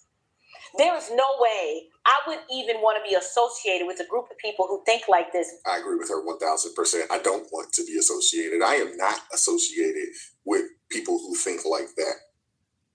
Family or not, I won't be around that at all. I won't be around people that are so stuck on the Democrat plantation that they can't listen to reason. Again, it goes back to what I was saying earlier, Proverbs 23:9. Do not speak in the hearing of a fool, for he will despise the wisdom of your words. Some of these people are so lost and they're just cooked that you can't get through for them. So you just got to come out from among them. Simple as that. Like I said the other day, hey, I slid the black card across the table. Y'all can have it, man. I'm picking up the card of Christ. Get that card. You know what I'm saying? If you are a follower of Christ, that means that you are my brother or sister. Simple as that. Doesn't matter how much or how little melanin you have. These people are crazy. They are. I want y'all to hear this excerpt from an interview that Samuel L. Jackson did. For those of you guys know, he was in Django. He played Steven. I want you to hear what he has to say, because a lot of Black Democrats, especially your bootleg crowd, this is who they are. This is who they are. This is what they get paid to do. Check this out. Stephen is the freest slave in the history of cinema. He has all the powers of the master and literally is the master during the times when Calvin is off Mandingo fighting. He makes the plantation run. Everybody on that plantation knows him. Everybody on the plantation fears him. And I wanted everybody to understand that when Django shows up, that's we've never seen before. Not only is he on a horse, he got a gun, and he speaks out. And the first thing I have to do is let all the other was on the plantation know that's not something you can aspire to. So let me put him in his place as quickly as I possibly can. Damn! Put him in his place. Yeah, that's the bullshit. See? When y'all call me a bootlicker, Uncle Ruckus and all that, y'all doing exactly what he talking about, trying to put me in a place that I'm not going to be in, I don't belong in, and never want to be in, wasn't even born in. This is what I'm talking about. That's why I be showing, man. To wake you guys up. The Black bootleg Democrats, and honestly, that's the MO of a lot of Democrats. If they ever get an opportunity to do so, anybody that defects from their way of thinking, they have to come back and try to counsel you, try to destroy you, try to call you all kind of names, try to bully you, so they can let everybody else know That ain't something that you can aspire to be. And you better stay your behind right over here where you are supposed to be, like a good, you know what. Let's keep going. People who walk away from you and denigrate you because they disagree with a position they were never there to begin with. I can't tell you how many friends I've lost over what they perceive my political views to be. And It's heartbreaking. It's heartbreaking, but they don't realize you did me a favor. I didn't know that our friendship was that fragile that you would turn against me and denigrate me like that just because you think we disagree on a particular issue. Get out my life. I keep on saying what I don't know. You don't know me, guys. I'm Deunta. Nice to meet you. Stop saying I don't know. You don't know me. I'm behind the camera. You on your phone. Get to know me. I can personally say that. Get to know me. They know exactly where Subscribe. I stand. And I have been able to, have some real conversations and start to sway, especially my siblings. I'm the oldest, so they listen to Big Brother. They're not 100% there, but they're slowly but surely getting there because I just hit them with the truth and the facts and then say, hey, go look it up. And this is where you can find it and then do your own time.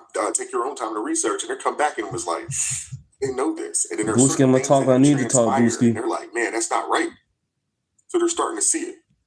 My parents, unfortunately, they've been, blue no matter who for quite some time, but they know where I stand. And we can have conversations, and typically we don't, but it's still love. I'm still their son. I haven't been, they haven't revoked my invite to Thanksgiving or to the Christmas dinner. Thank you, Brian. Appreciate it. That hadn't happened yet. And I only have one individual who I would have.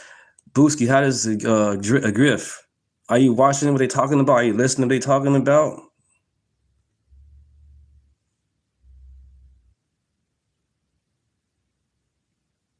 I'm brainwashed. I'm glad you guys in the chat. Appreciate it. Said, hey, this is a friend. This is one of the homies who has basically said, bro, I can't talk to you anymore. It's just one. Other than that, that hadn't been the case, but I do agree with Steve. I know. That's what my show is called, Ranting and Rave. So let them troll. Appreciate it. Let them go. That also lets you know that they was never really your friend in the first place. So in the book, Shar, you read it. Yeah. Why was Kamala Harris the vice presidential candidate? The appease black people. They very specifically, right? It came down to her and Gretchen Whitmer, according to the book. That's right. And they said, we have to give it, there has to be a black woman. We have a list of X amount of black women. We have to give it to one of them. Okay. What retard chooses a president like that? What, that's how you choose a president? But that's also how Ketanji Brown Jackson got herself into the Supreme Court. And you look at her, if you just look at her resume for face value, she's actually, I guess a fairly qualified individual when you look at it face value. But when you read her dissents, when you read, the judgments that she's made, they're questionable, especially when it comes to maths and things that, have to do with inappropriate contact, communication, and dealings with children. Her dissents are awful. And then when she gets in there and says, hey, I'm not qualified to, really, say and describe what a woman is, that was another thing. And a lot of people caped for. And then Joe Biden came out here and said, hey, we're putting a black woman in the Supreme Court. Instead of saying, hey, the next Supreme Court justice is going to be the most qualified person that we can find. And if she so happens to be a black woman, so be it. And that's the problem with the Democrats. This identity politics situation that they have. If they just came out and said, hey, Kamala Harris is, hey, she's qualified. She's been in the Senate.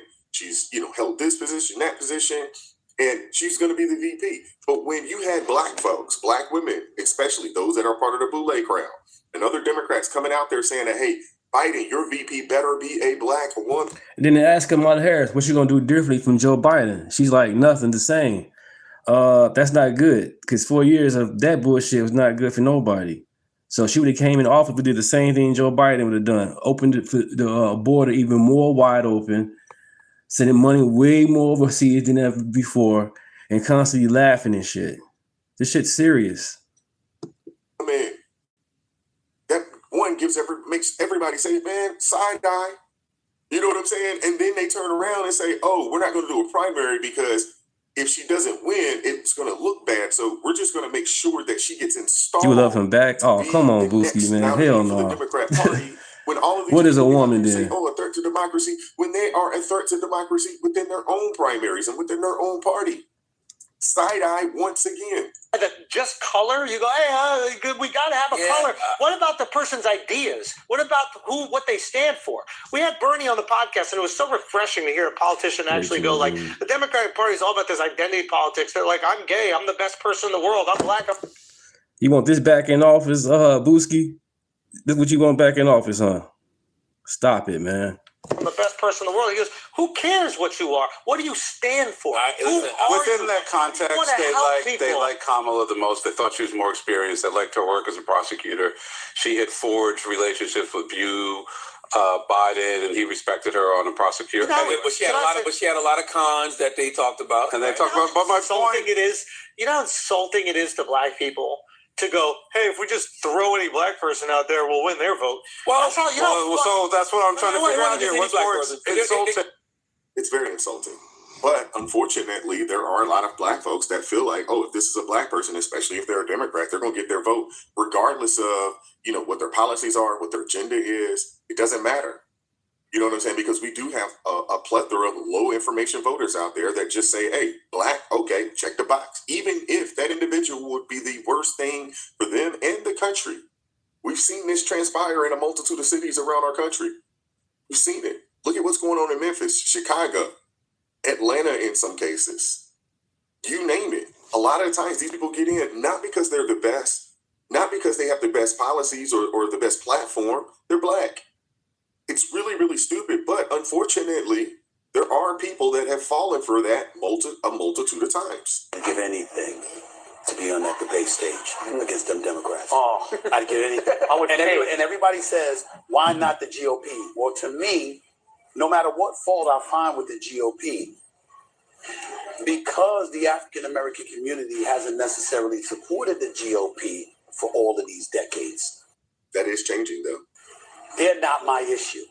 My issue is the people that smiled in my face and told me they had our back as a community and did it. See, that's the difference. See, if I'm looking at you religiously as a conservative or a member of the GOP, and I'm able to point to a multitude of things that enable me to say, you ain't really for us. You're for you, and if we benefit, fine, but if we don't, we don't. But you're not really for us, right? That's entirely different, whether we like it or not, than people who said they were for us. Come to find out you weren't. So because of that, that's when you see me talking about the Democratic Party. It was the Democratic Party that was talking about, we've given you access to capitalism. It was the Democratic Party that took so much credit away from conservatives when you talked about Civil Rights Act 64, Voter Rights Act of 65, Fair Housing Act of 1968. It was the Democratic Party that swore up and down, we got y'all, we're for y'all, and the 13.6% of the population. But now you're pushing for migration to our country and moving all of these barriers where it would eradicate the potency of the black vote. I'm like, wait a minute, if you had a whole bunch of migrants coming here, whether it's from Mexico or anywhere else, then that's a voting block.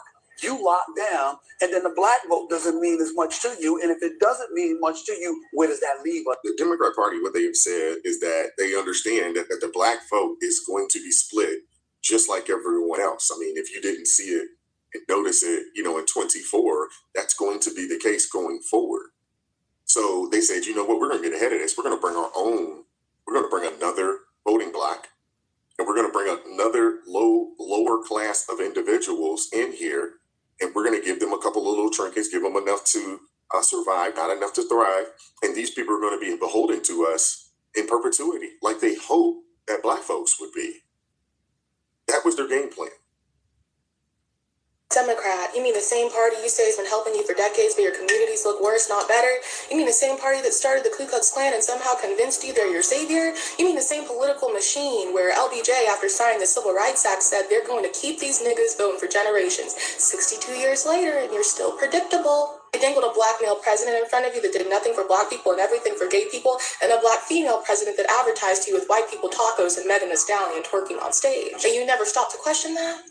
They told you they were fighting poverty, but really they went and knocked on the doors of Black families and told them that if they got rid of the man in the household, they could have this money and what we now know as the welfare system. They strategically demolished the nuclear family, leaving over half of the mothers in our communities single mothers for generations. Policies that incentivize broken homes, dependency instead of independence. They made it so you systematically rely on them, and now over half of the Black households are dependent on the government. And they tell you crime is someone else's fault, while your neighborhoods keep getting worse in the very cities that they run. They build organizations, collect millions of donations, and somehow your community is still struggling. Inviting every So tonight I'm inviting every legislator to join with my administration in reaffirming a fundamental principle. If you agree with this statement, then stand up and show your support. The first duty of the American government is to protect American citizens, not illegal aliens.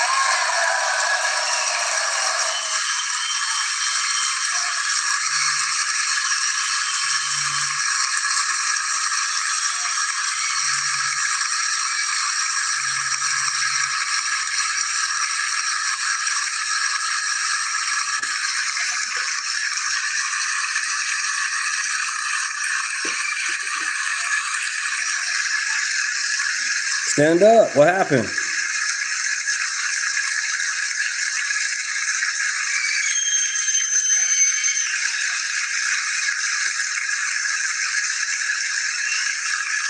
While that money goes to $1 million homes, DoorDash, and new cars. And now they've got you fighting for illegal immigrants that take your jobs and have been killing your people, and they still give you nothing. So let me ask you again, how are you a Black? What is she saying wrong, chat? Y'all worry about what I'm doing, this and that. What is she saying wrong? Are you listening to what she's saying? Are you listening to the message? Because where she's lying about it? Where's the lie? Democrats. A mic drop right there, and I'm not going to try to add anything else to it. I want to hear from you guys in the comment section. What are your thoughts? Hit the like button, share the video, subscribe to the channel, turn the notifications on all so you never miss an upload. Consider joining the ARP family or buy your brother a coffee. That link's in the description box below. Join us Tuesday, Thursday, Friday, 9:30. Amazing.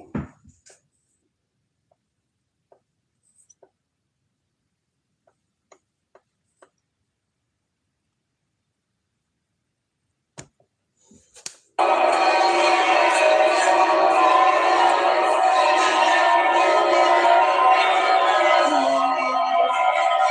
boy, look what's going on in Australia.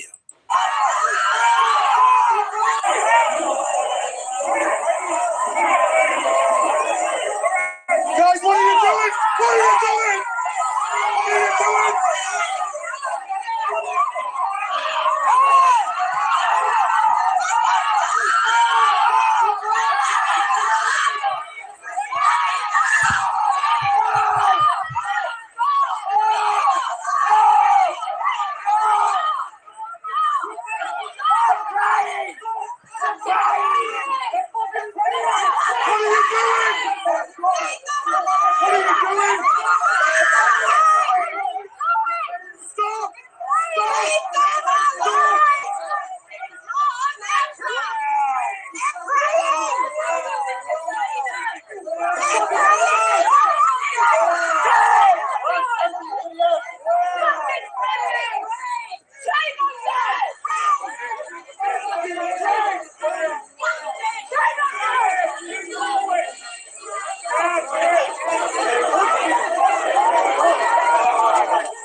What's up, hero? What up? What up?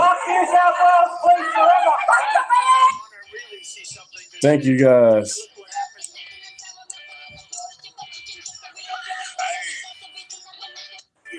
Yes. Catholic Church. Then this happened. Let's see what Dr. Steve's talking about. Something extraordinary just happened north of the border.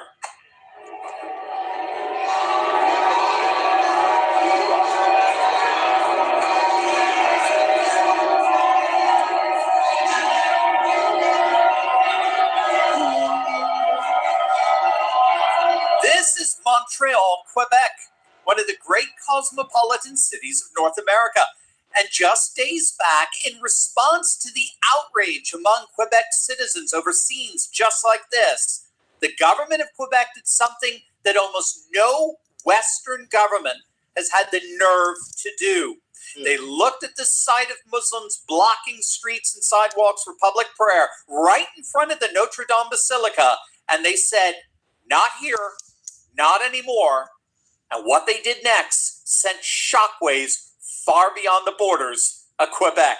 Hey gang, it's news in called Montreal for Palestine has been gathering outside Notre Dame Basilica, one of the most historic, iconic Catholic churches on the continent, and conducting organized public prayers in the streets, not quiet, private devotion, organized, amplified, in the road, blocking the public way. Again, often right in front of Quebec's Catholic Church. And Quebec Premier Francois Legault watched it happen, and he said publicly, this is not going to be happening anymore in Quebec. We're not doing this, and we're certainly not going to stand by and let you continue to do this. And to his credit, it turns out he meant it, because just days ago, on April 2nd, his government made it the law.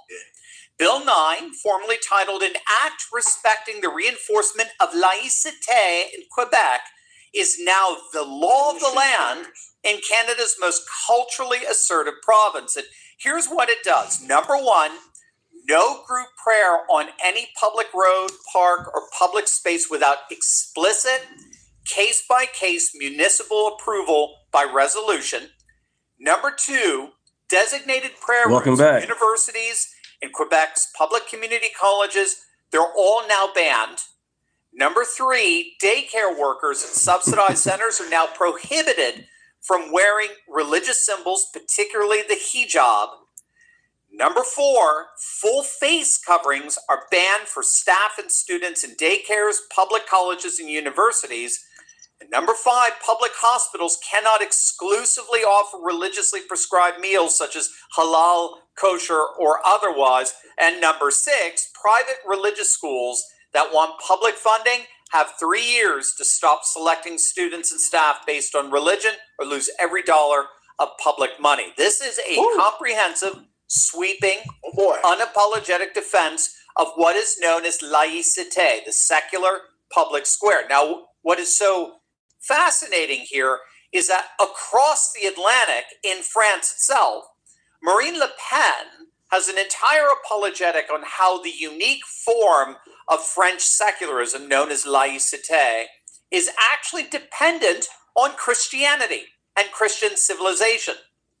Le Pen argues that Christianity provides the church-state distinction upon which laïcité is grounded. And if you get rid of an overt commitment to the supremacy of Christianity in your land and in their hearts, the French will lose their nation to a religion that knows no such sacred state distinction like Islam. So this ban on public prayer and public expressions of religiosity in Quebec is seen by many as an extension of precisely this kind of distinctively Christian crackdown on Islam. It's not a crackdown on Christianity. Again, in this French sense of laïcité, it's actually an extension of Christianity, a distinctively French civilizational Christianity. In fact, Quebec lawmakers preemptively shielded the law from challenge under Canada's Charter of Rights and Freedoms. So they didn't just pass the law, they armor-plated it. They made it resilient against court challenges. So again, they're very serious about this. In fact, Quebec's nationalist government is deliberately standing against the liberal government in Ottawa, as well as the more, globalist liberal governments in Western Europe.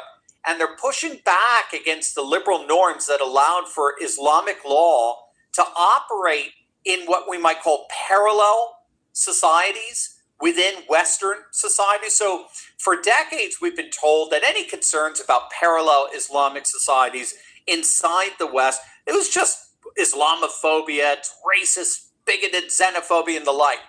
And Quebec officials recognized that while liberal governments were saying this, organized Muslim groups were beginning to more and more use public space, public institutions, and public funding to carve out parallel Islamic social structures in the heart of Western cities. Prayer rooms in every university, street closures for Friday prayers, halal-only menus in public hospitals, incrementally, quietly, deliberately. And Quebec looked at where that road led, and they chose a different one. And I'm going to show you exactly why. But first, let me ask you, are you working just as hard as you all on play and reserve over the last decade? Because this God beautiful future is waiting. Let's go get it. To understand what Quebec just did, you've got to understand what Quebec has become over the last decade, because this didn't come out of nowhere.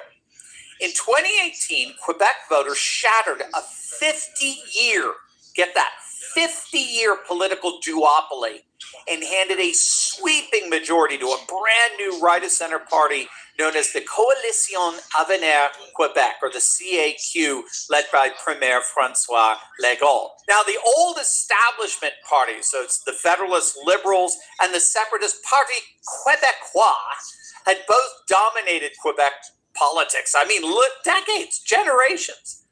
The CAQ replaced both of them. And it did it by offering something neither of the old parties had: a muscular, unapologetic cultural nationalism, not focused on independence per se, but on defending Quebec's identity, language, and way of life from the inside. Now, the CAQ's first major act was Bill 21 of 2019, the secularism law that banned government employees in positions of authority from wearing religious symbols on the job: teachers, police officers, judges. Now, they defended it by saying it included, all religions, including crosses as well as hijabs. But obviously, everyone knew you could still wear a cross, right? You just couldn't wear it like overtly, prominently outside of your clothing, but you could still wear it. Whereas the hijab, by definition, was overt. It was prominent. So the hijab was, in effect, banned, while a crucifix, right, on a chain wasn't. So the political left flipped out. They screamed Islamophobia, but their premier, Legault, he said, too bad. We're doing this. Quebec is not going to be having hijabs in public places. Then came Bill 96 in 2022. It was a sweeping overhaul of Quebec's language laws, dramatically strengthening the primacy of French in the workplace, in commerce, and in public life. Again, it passed overwhelmingly. And now Bill 9, banning Yeah, Hero, I already showed them about like 2 videos ago that the Trump approval rating is 100%. I've been live streaming about an hour and 47 minutes, so I showed him the Trump approval rating is on point. Authorized public prayer, closing campus prayer rooms, extending secularism, the laïcité requirements into daycare centers. So do you see the pattern? Every 2 years or so, Quebec ratchets the same mechanism tighter. Language, secularism, public space, always over the protests of left-wing civil liberties establishment, and always overwhelmingly with the support of Quebec voters. So what's driving this? Well, simple. Quebecers, right, a French-speaking Catholic civilization surrounded by 300 million English-speaking North Americans, they have always understood viscerally what cultural replacement looks like, right? They live through it with English. They're not going to live through it again with anything else. Quebec is not becoming nationalist. Quebec has always been nationalist. Good morning, What's Bella. changing is that they finally have a government with the spine to act like it. And now increasingly, with this nationalist turn, there are once again talks, what do you know, about seceding from Canada. In Quebec, support for sovereignty among young people has skyrocketed to 56% among 18 to 34-year-olds, the highest since the 1995 referendum, when the no side barely won by half a percentage point. It's not just Alberta. that's considering separating from Ottawa. Quebec nationalism is surging, and that surge is now fostering a return to secessionist sentiments, which will, in all probability, lead inevitably to another independence referendum in the not-so-distant future. So all of this is to say that this ban on public, primarily Islamic prayer, is just par for the course in the increasing nationalist turn among Western nations, which means that the ban we're seeing in Quebec is just the beginning. Oh boy.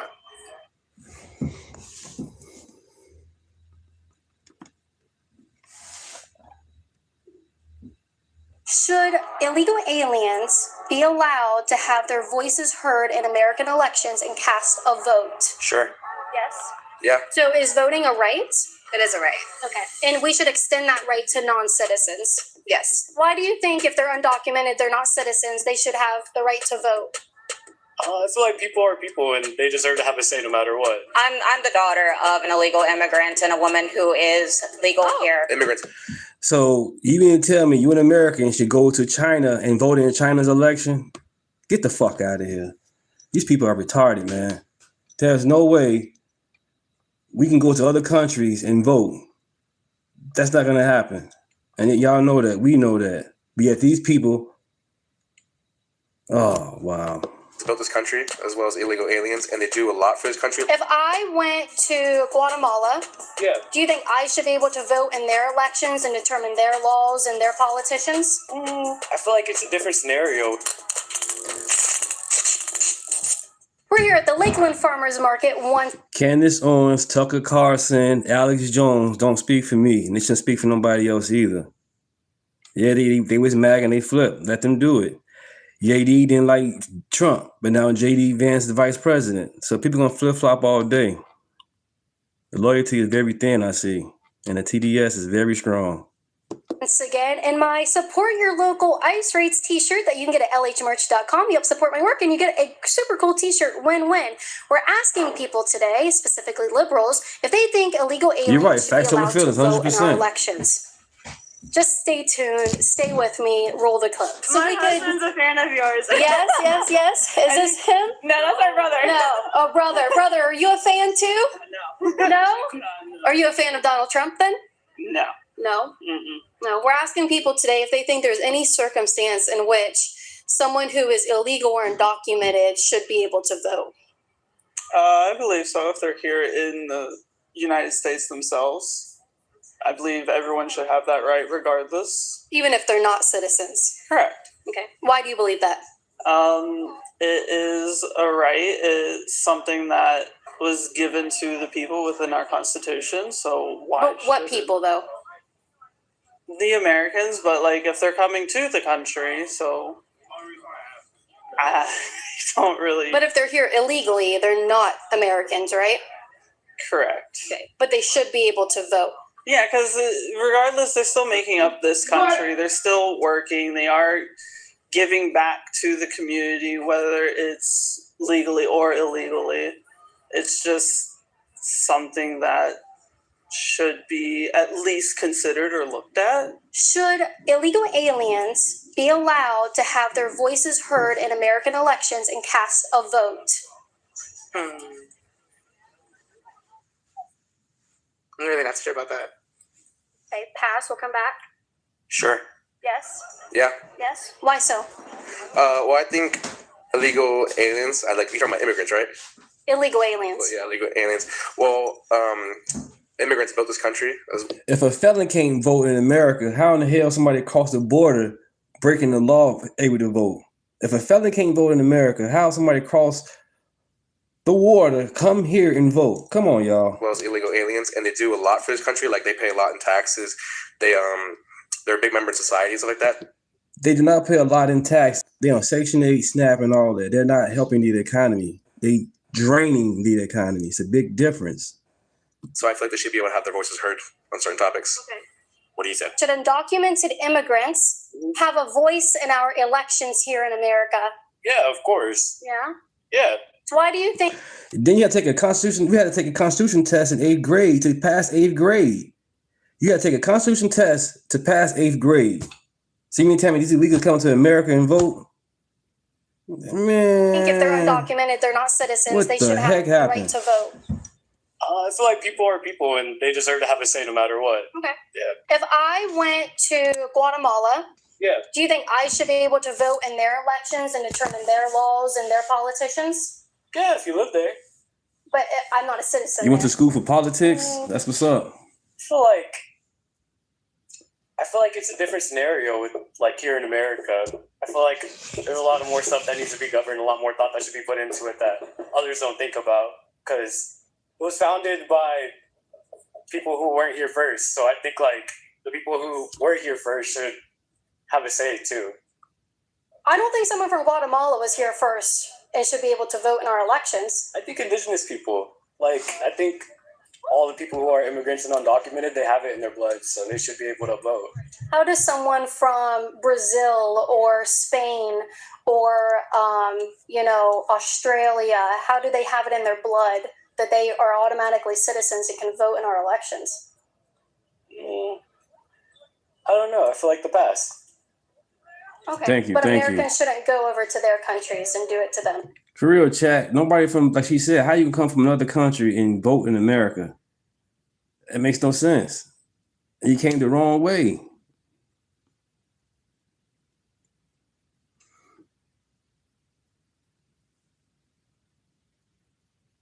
Why did Spider-Man leave MAGA? I don't think he left MAGA. Tatted on my arm. Nah. Do you think there's any circumstance in which an illegal alien... Bookie, those 34 felons, what are the 34 felons Trump was charged for? I asked the chat like 2 weeks ago about that. Nobody in the chat brought it up. What was he charged for? Because the banks said he want to still do business with him, and they still doing business with him. For fraud? Yeah, right. Stop it. Do your research, man. All that shit was trash. It was a misdemeanor, and they brought it up to be a felon. And then the thing about it is, what happened to Fannie? What happened to Fannie Willis? Ian Omar, all those people, Letitia James, Anthony Fauci, they was all on TV constantly. You constantly saw them on TV. All of a sudden now, you don't see them no more. They quiet. Fannie Willis, she in court. I think Letitia James, she might be in court. All these guys in court, you don't see them no more. They quiet. What happened? I'm a clown for the hat. I appreciate it.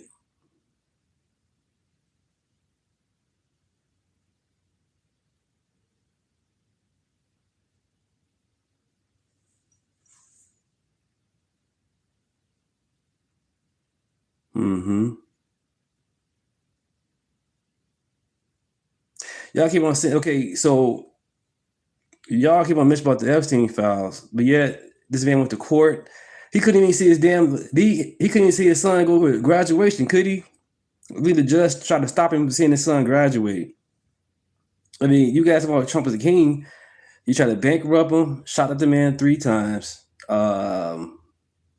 Constantly he's in court. He couldn't campaign. He was in court. And you guys about the Epstein files. At least about a year or two, this man was going back and forth with Democrat, all this legal BS. They could have easily put the Epstein files out. And they didn't. Trump did.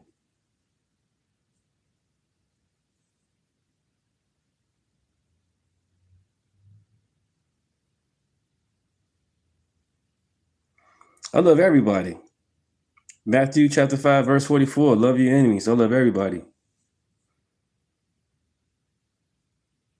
Yeah. I love Joe Biden too. He's a piece of shit, but I love him. I didn't vote for him, but I love him.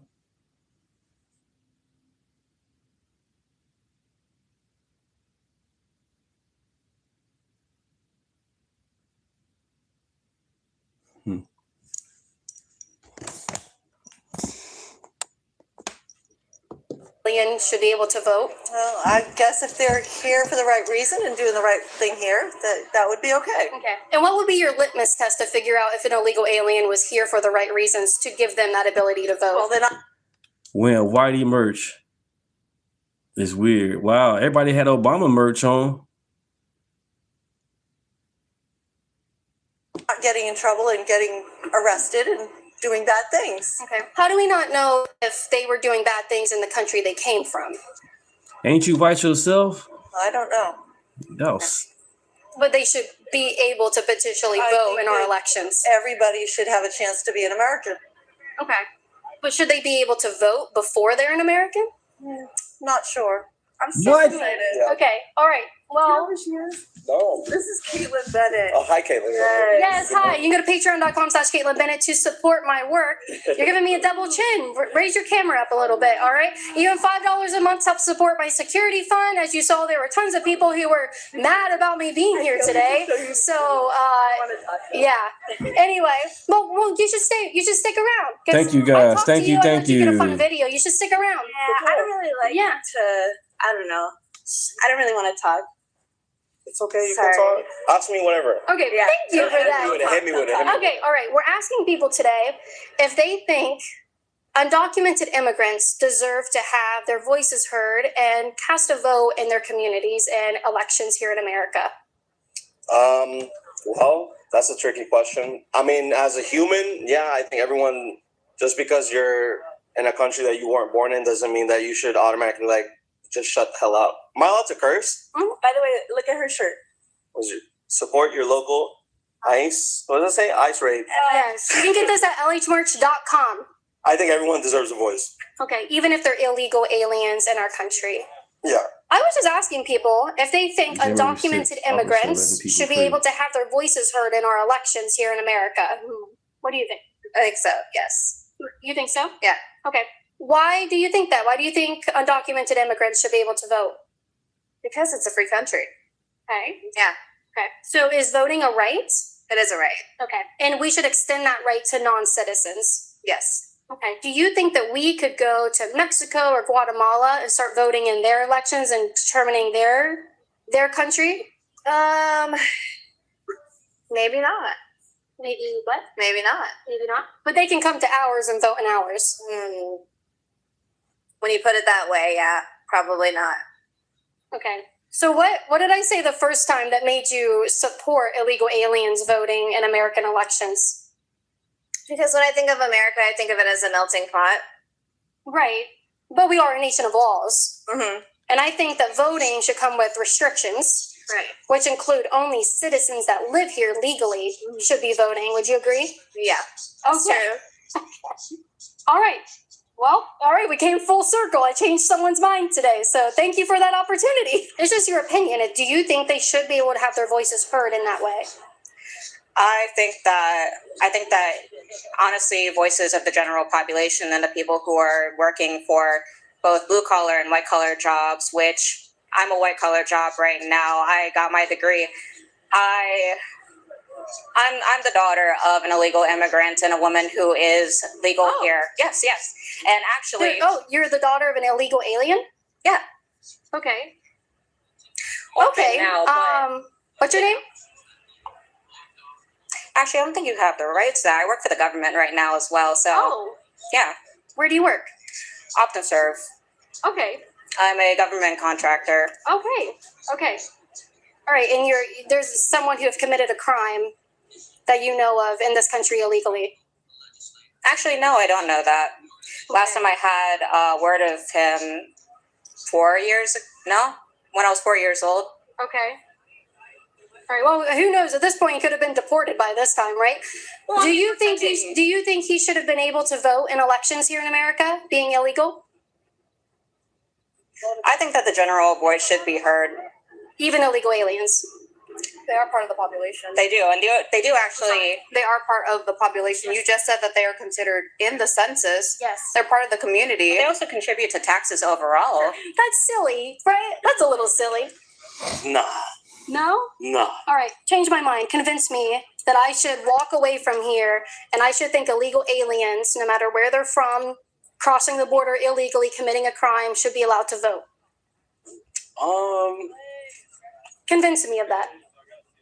That's hard. It's like talking to a brick wall. Like, no, I'm asking you. Change my mind. I don't really want to, because I feel like people have their opinions, and I feel like I have my own too. Yeah, I would love to have mine changed. I would like to have mine stay the same, and I would like to have everybody enjoy everybody and everybody connect. I feel like peace positivity is like the way to go. And illegal aliens voting. Of course. I think that the world is crazy, and I think that if you are in this country, whether it's legally, sorry, this is blinding you, legally or illegally, I think that you should, there is a process to it, and we all know that it's not an easy process, regardless of what people say. But I think if you're here illegally, but you're being productive to society, I think we could all agree. Everybody knows somebody here that is not here legally. I do not know a single person. You don't? Unless they haven't told me. Yeah. That's fair.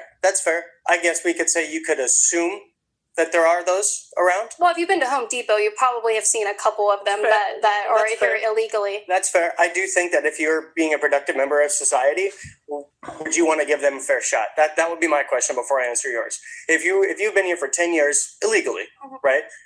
You're being productive, you're paying taxes, for example. Again, in 8th grade, you got to take a doggone constitution test to pass the 8th grade. Right? I know that I'm sure there's people that do that. I don't know. Can't say for sure. But most of the time, if they're not issued a social security number, they actually commit identity theft. Fair. And they use someone else's social security number to get benefits and then pay into the system to try and keep their profile low. That's fair. Do you think it's okay when Americans go in other countries and they meddle in their regimes or regime change or their laws in their country? Do you think that's okay for Americans to do? As long as they're doing it ethically or even correctly, it could be seen. How they gonna vote in the election? They know the Constitution or the laws of the Constitution. These people come over here bogus as hell, don't know what laws is going on, what amendments is, and all that. They can vote. Are y'all serious? As okay, but if not, then no. They don't know nothing about the Constitution, but they can vote in our election. That's stupid. Is because if someone's here illegally, they are not an American citizen. Period. They do not have the right to vote. And I keep hearing that Democrats are opposing the SAVE Act, which would require proof of citizenship to vote in our elections.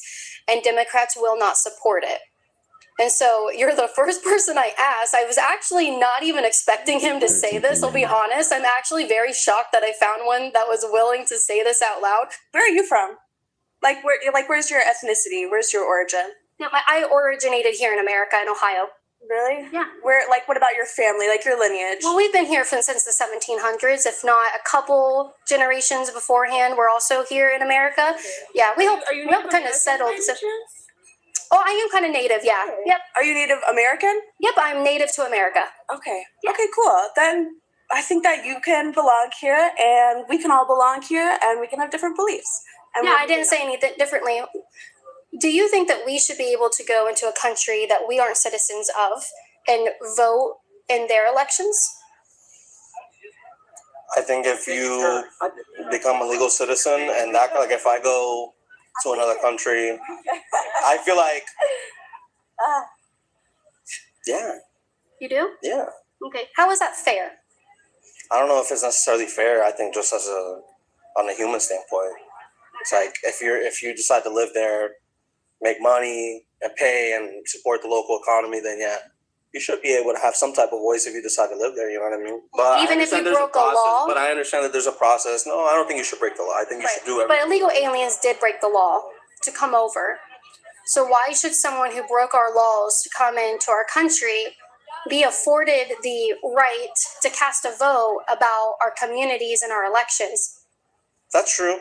And it's a slippery slope because obviously some people try to just come here to find a better life and they're trying to do things the right way. And a lot of people do things the right way, but just out of desperation, some people they just know. What we really need to do is speed up the process so that they can become citizens faster and vote that way. Okay, so no voting before you're an American citizen. No, that's not what she's saying. She's saying get them, make the priority be getting them citizenship if that's what they want. Right. But no voting beforehand. But there are voting that they are allowed to do already, so I wouldn't eliminate that. Okay. So we should maintain, if illegal aliens are voting in elections right now, we should maintain that. Yes. Okay. Do you agree with that? I'm silent. Okay. Okay. Do you think that we should go over to Mexico and vote in their elections? No. So how? Why should people from Mexico be allowed to come over and vote in It ours? might be different if I lived in Mexico. But if Not you're just not there visiting. legally, if you've broken Depends laws. on what the election is for. Okay, so what Why did they elections? leave in the first place? Okay. You know, Does that matter for American elections? I think it does. Okay. And what elections do you think illegal aliens should be allowed to vote The in? ones they're voting in right now. What are those? You'd have to probably look that up. I don't know specifically.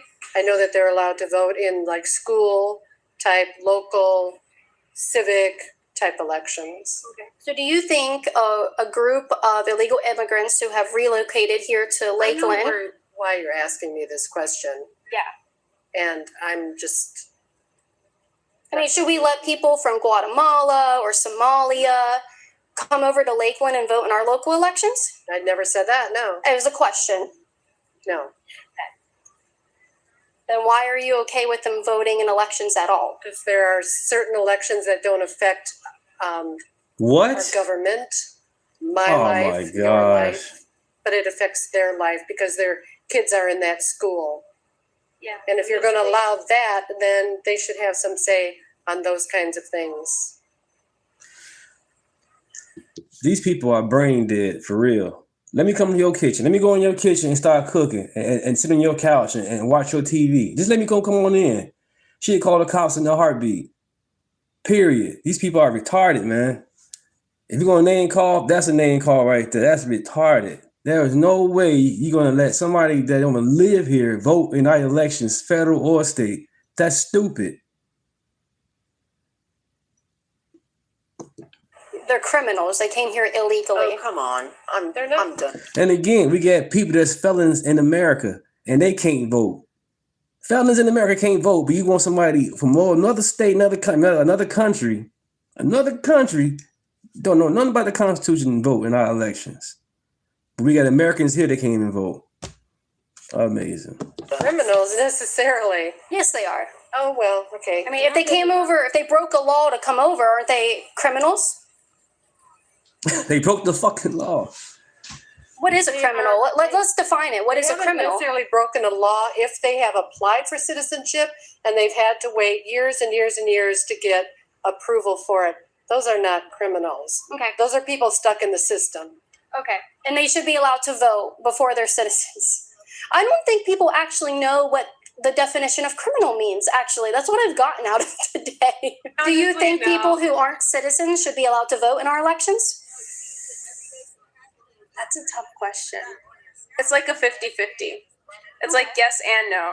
In what situations would you say yes, they should be allowed to? I feel like since we're like at war, I feel like if the U.S. is like falling down and like there's like millions and millions of people dying here in the country, like we're getting under attack type shit, and we need to vote for some reason, then I guess that's when we all come together to vote. Like there's like I don't know, like a weird scenario. How about just on election day in November, should illegal aliens be allowed to go cast a vote for president? I can't answer that. Wow. I can't because I wouldn't vote. But do you think illegal aliens who committed a crime by coming here illegally should be able to cast a vote and pick the president? I can't answer that. How much in taxes? Do you know the number? Yes, I do. You okay? Can you tell me what the number is? Do you know how much they cost the American taxpayer? No, I'm just asking. Do you know the number? Yeah, so they cost anywhere between $150 to $300 billion every year, and they contribute about $37 billion. So they are a net cost to the taxpayers. Well, no, actually, I work with insurance. They're not getting anything from Medicaid or Medicare. I didn't even say that. I was just talking about the numbers about tax dollars. I didn't mention any organization. But they're not getting anything from the tax dollars. Yes, they are.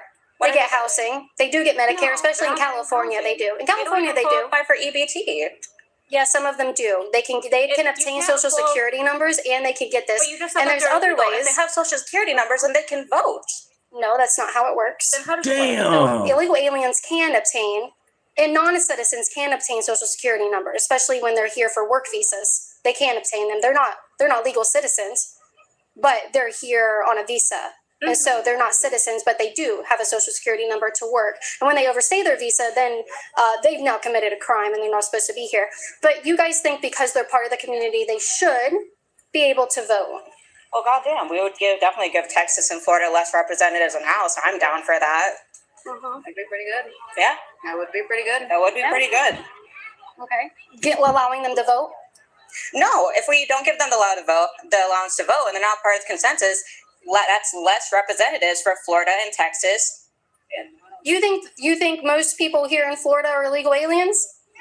No, I never said that. Because we've deported thousands of people just in the last year, so that wouldn't matter to us. But places like California, who include them in their census, yes, they have more Thank you guys for representatives subscribing. Thank you. which is super Appreciate unfair it. because they don't deserve Well, any you're saying representation. that they shouldn't deserve representation, but That's you're right. saying that they don't deserve representation. Right. That means that we don't have as many representatives in Florida and Texas, and that's fine. So, okay.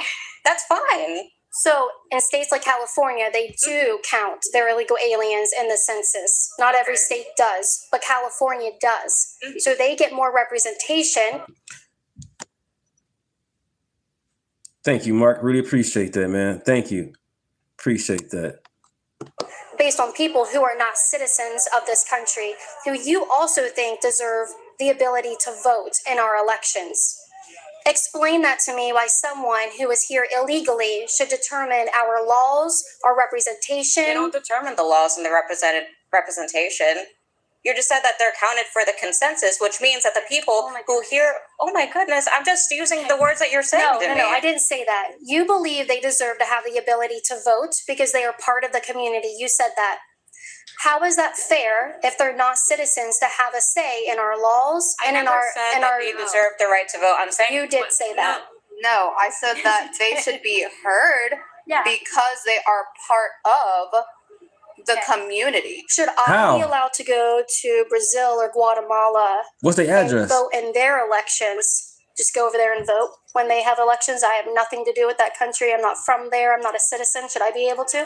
Well, it depends. Are you going there on vacation or are you living there for like 10 years? I'm just going to go. I'm going to hop their border and I'm going to go and cast a vote. Should I be allowed to do that? Well, if you're going there for a one-time thing just to cast a vote, I don't think so. But if you're going there to live there and like sustain family life for your family, have a better life, and you live there for like 10 years, yeah, I think you should. You know what I mean? They try to finesse their way into a better life, and sometimes they got to do some stuff that maybe isn't. He's good. He doesn't need you to pull him away. So when you asked if I was a Native American, are you a Native American? No. Okay, so why did you ask me if I was? No, I just wanted to know. I was curious. Yeah, do I look like a Native American? I mean, I guess, I don't know. Native American doesn't have to look like anything. Yeah. What? Yeah, that's what I was asking. Are you native to here? No. Man. I was born here. Like, I'm a citizen, but just not native here. Very interesting. Very interesting. You asked me all these I questions. think it's important to have conversation. Yes, I think it's important because it seems like there's a disagreement here, and I see that you guys do support the local ICE raids. Yeah. I personally don't. Yeah. I personally think it's like, it's just, like I said, there's a slippery slope. There's some people that truly believe in what they're doing in ICE, and they're trying to do the right thing, and then there's some people that are fucking up. Obama deported 3 million. If the border wasn't open because of Kamala Harris, we wouldn't have this issue at all. You guys said, let them all in. Let them in, let them in, let them in. Now you let them in. Now the SNAP benefits and Section 8 get investigated or cut off. Or now you got to go to work for those things. When you was getting it for free. Now it's over with because you have the illegals in. You know what I mean? There's a power trip for them. They're not doing it for the reasons that you guys might believe. So they're doing it just because they got the power to do something. Every president blamed each president. Every president blamed each president from the last previous administration. They always blame each That other. doesn't mean I don't support ICE raids and getting rid of illegal criminal aliens in our country. That's true. Absolutely. I personally don't. Personally. You don't think we should get rid of illegal criminal aliens? Because obviously I have personal ties to some people that are illegal aliens. Friends, Criminals? families, not criminals. Well, ICE is targeting, and especially ICE raids, they're targeting criminal aliens, people who are known gang members, they have terrorist ties, they are convicted and accused and charged with many crimes, even if in their home countries as well.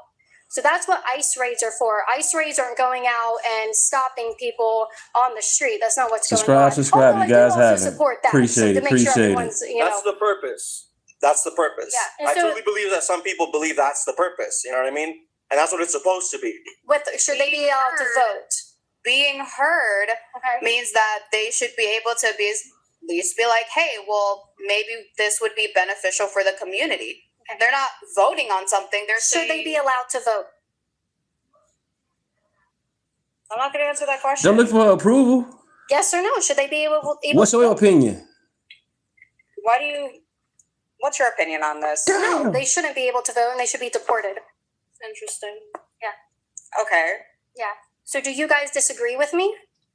Yeah, I do. I think that there's proper channels for deportation. Take these people, send them to Iran, overseas somewhere, and let them try to go vote. Let them go try to vote. And I think that we're not following those proper channels. Okay. So again, should they be allowed to vote in our elections if they are illegal aliens? I didn't answer that. Why is she looking for her approval? Come on, man. Think for yourself. Here that if you say no, you might be offending or looking down upon the immigrant community.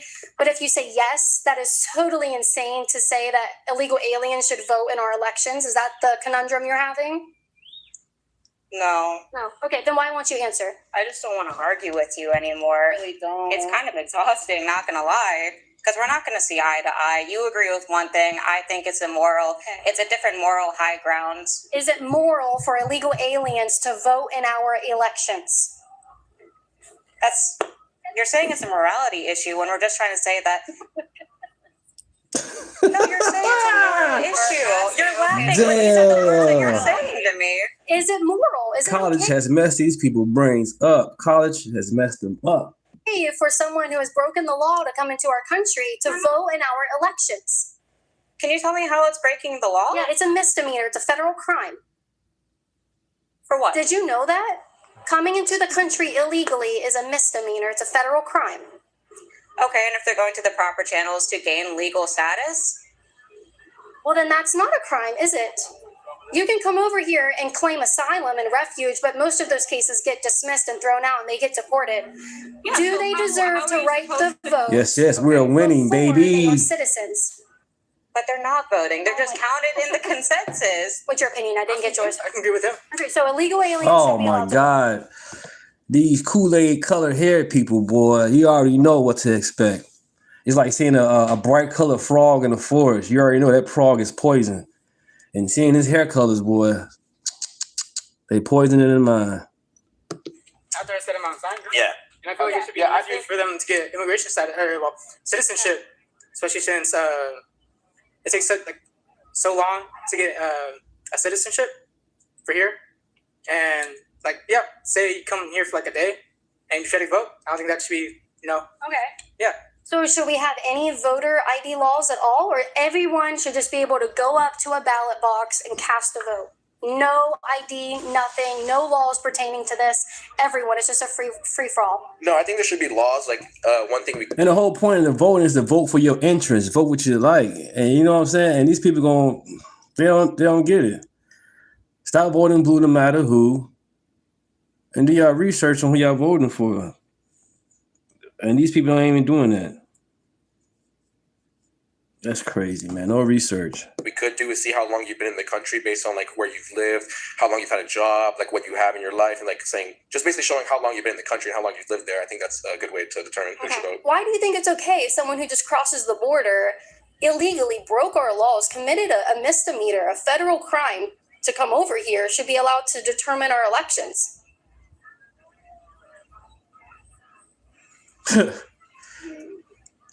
Not really sure at that point, but you make Damn. very valid Put some bass in your voice. Put some bass in your voice. point across. What did you think I meant when I said illegal alien?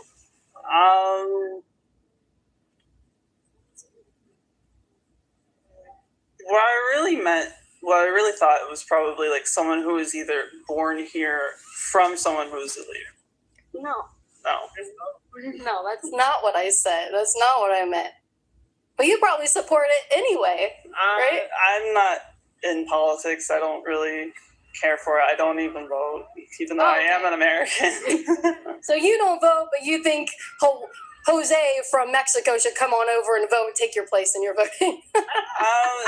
It's just more I try to stay out of politics altogether. Okay. I think that's probably for the best. Yeah. Yeah. They think undocumented immigrants deserve to have their voices heard in our elections since they're here. That's a loaded question. It is. But it's a discussion going on online. What do we do about illegal aliens voting? Should they be allowed to vote? Should they not be allowed to vote? Should our laws change to include them to have their voices heard? I mean, I feel like legally, no, because they don't have the documents to do it. Yeah. But, I mean, should their voices be heard? Everyone's voice should be heard. But legally, as a voting, no. No. So you're okay with laws remaining the same, no illegal aliens voting? I guess so. I don't agree with how they're being dealt with. Sure. I disagree with that. And the cruelty around it. Don't agree with that.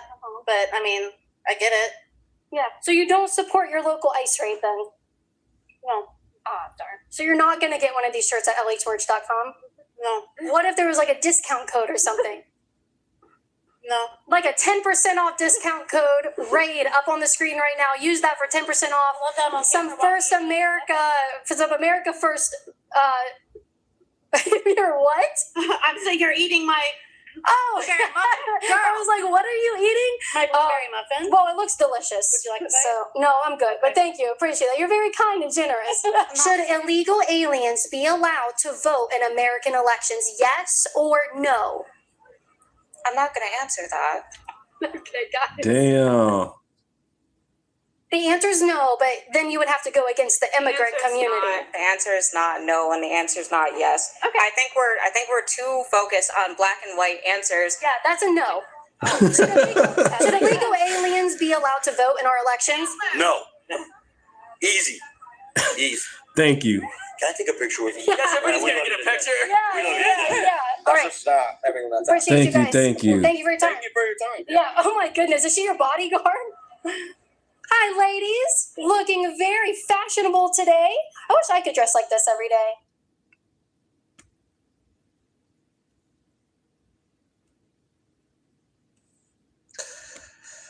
Amazing, y'all.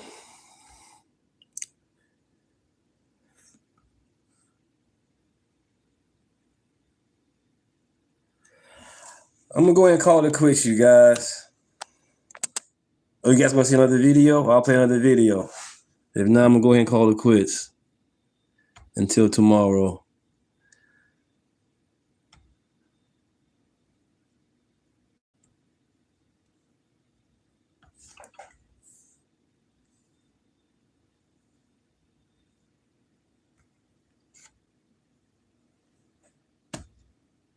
Yesterday in your Truth Social, you called the Iranians crazy bastards. True. What is your response to critics who say that... I don't care about critics. What's your response to critics who say that it's your mental health that... No problem, chat. No problem at all. I haven't heard This will be the last video. I'll be back tomorrow. This will be the last one. I thank you guys so much. Was being ripped off on trade, on everything for many years until I came along. So if that's the case, you're going to have more people. Snobby, sniveling, stupid hack reporter. What do you say to people who think your mental acuity is going downhill? These are the same people, by the way, who said Biden was sharp as a tack. Thank you. Thank you. Let's say Donald Trump, our president, is unfit for office. Do I have a video for you today? Don't make me sing, because it's amazing. Oh, my goodness. Lord, have mercy. This was legendary. This was vintage. This is what I voted 3 times for. I don't even know where to start. He talks about what Kim Jong-un told him secretly about Joe Biden. He talks about going after a certain AKA. Booski, you said you remember before 2016, America loved each other. America started hating each other when it came to Obama. All because of that, what's that boy name? Kenyon Martin situation.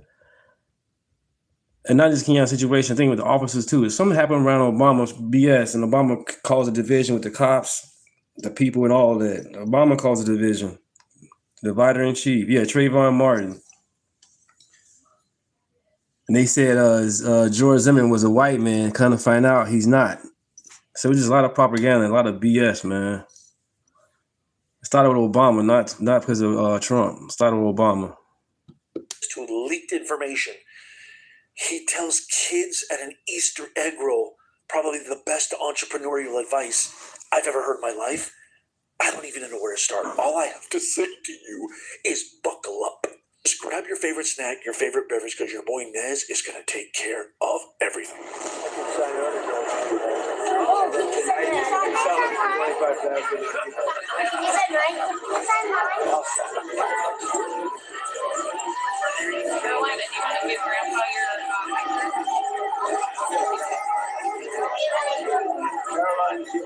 I didn't make it up. Do your research, Booski. It's about like 3 to maybe 5 hours of video about Trayvon Martin case. The young lady that was overweight that did the testifying on the court case, that wasn't his girlfriend. She can't even read either.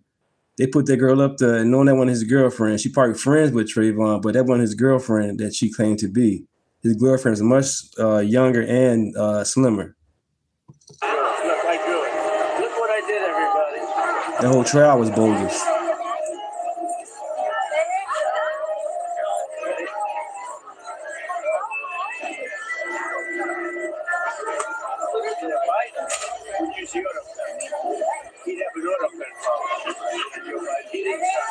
He was incapable of something, so they follow him around with a big machine, you know what it's called? An auto pen. And he'd have people at a bedside. He'd take the paper, hand it to his guys, sign it with an auto pen, give it back. First of all, genius advice. $25,000. You can sell these on eBay. He's probably right, too. That's amazing. Get these kids started. Financial literacy, understanding business. They're not going to learn a thing or two at the university. Nobody knows this better than I do. But then he says, Biden wouldn't do anything. You know what he does? He carries around a big machine. You know what it's called? The auto pen. I love it. Oh, my God. I just absolutely love it. He's teaching the kids authenticity. He's teaching the kids the real world, all the while giving them the time of their lives, doing an Easter egg roll, enjoying the holiday, enjoying the spirit of he is risen. I just don't understand how anybody, I don't know how you can love this guy. You have no soul if you don't love this guy. A clip of President Trump absolutely mic dropping a ridiculous hack reporter when it comes to how, he says, how is bombing Iran good for Iranians? Watch this. Oh, I hate these people. How is it taking care of the Iranian people if you're bombing? Yeah, who you with? Who you with? Yes. Well, that's a radical left group of lunatics that you with. Let me just tell you. Very fair. Call them lunatics. Thank you, guys. Thank you. We're growing. They're upset. They want to hear bombs because they want to be free. And the only reason they're not out protesting, you know that, is because they were informed that if they protest, like the wrestler and his friends, if they protest, they will be shot immediately. And that's an edict. That's in writing. If they protest, if they go out in the streets, they will be immediately shot. They don't have guns. You know, we sent some guns, but the group that was supposed to give, which I said would happen to my people, I said it, I called it exactly. We sent guns, a lot of guns. They were supposed to go to the people so they could fight back against these thugs. You know what happened? The people that they sent them to kept them because they said, what a beautiful gun. I think I'll keep it. So I'm very upset with a certain group of people, and they're going to pay a big price for that. Totally stupid question. How is bombing Iran good for the Iranian people? Of course, he says, who are you with? The PBS? Oh, yeah, radical left nut jobs, right? Which he's absolutely right. These are the same people who are so-called feminists, so-called Me Too, so-called they care about the survivors and victims of Epstein, so-called they have all these... That can be defined in a single word. America is a nation that can be defined. America is a nation that can be defined in a single word. I was going to put him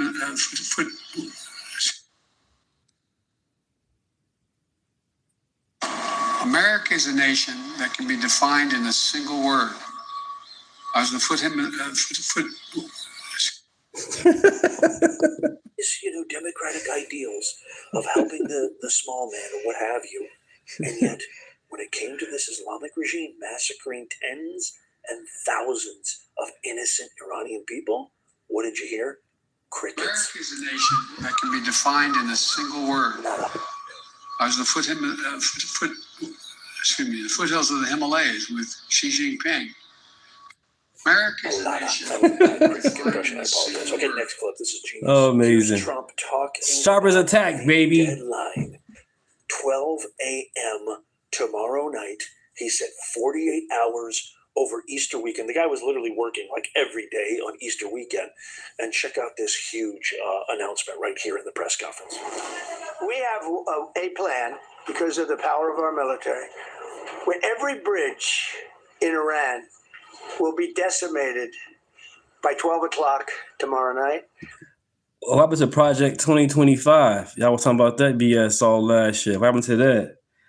What happened to Black History being canceled? What about us Black Americans being sent back to Africa type shit? What happened to all that? Oh. Where every power plant in Iran will be out of business, burning, I'm still here. exploding, and never to be used again. I mean, complete demolition by 12 o'clock. And it'll happen over a period of 4 hours if we wanted to.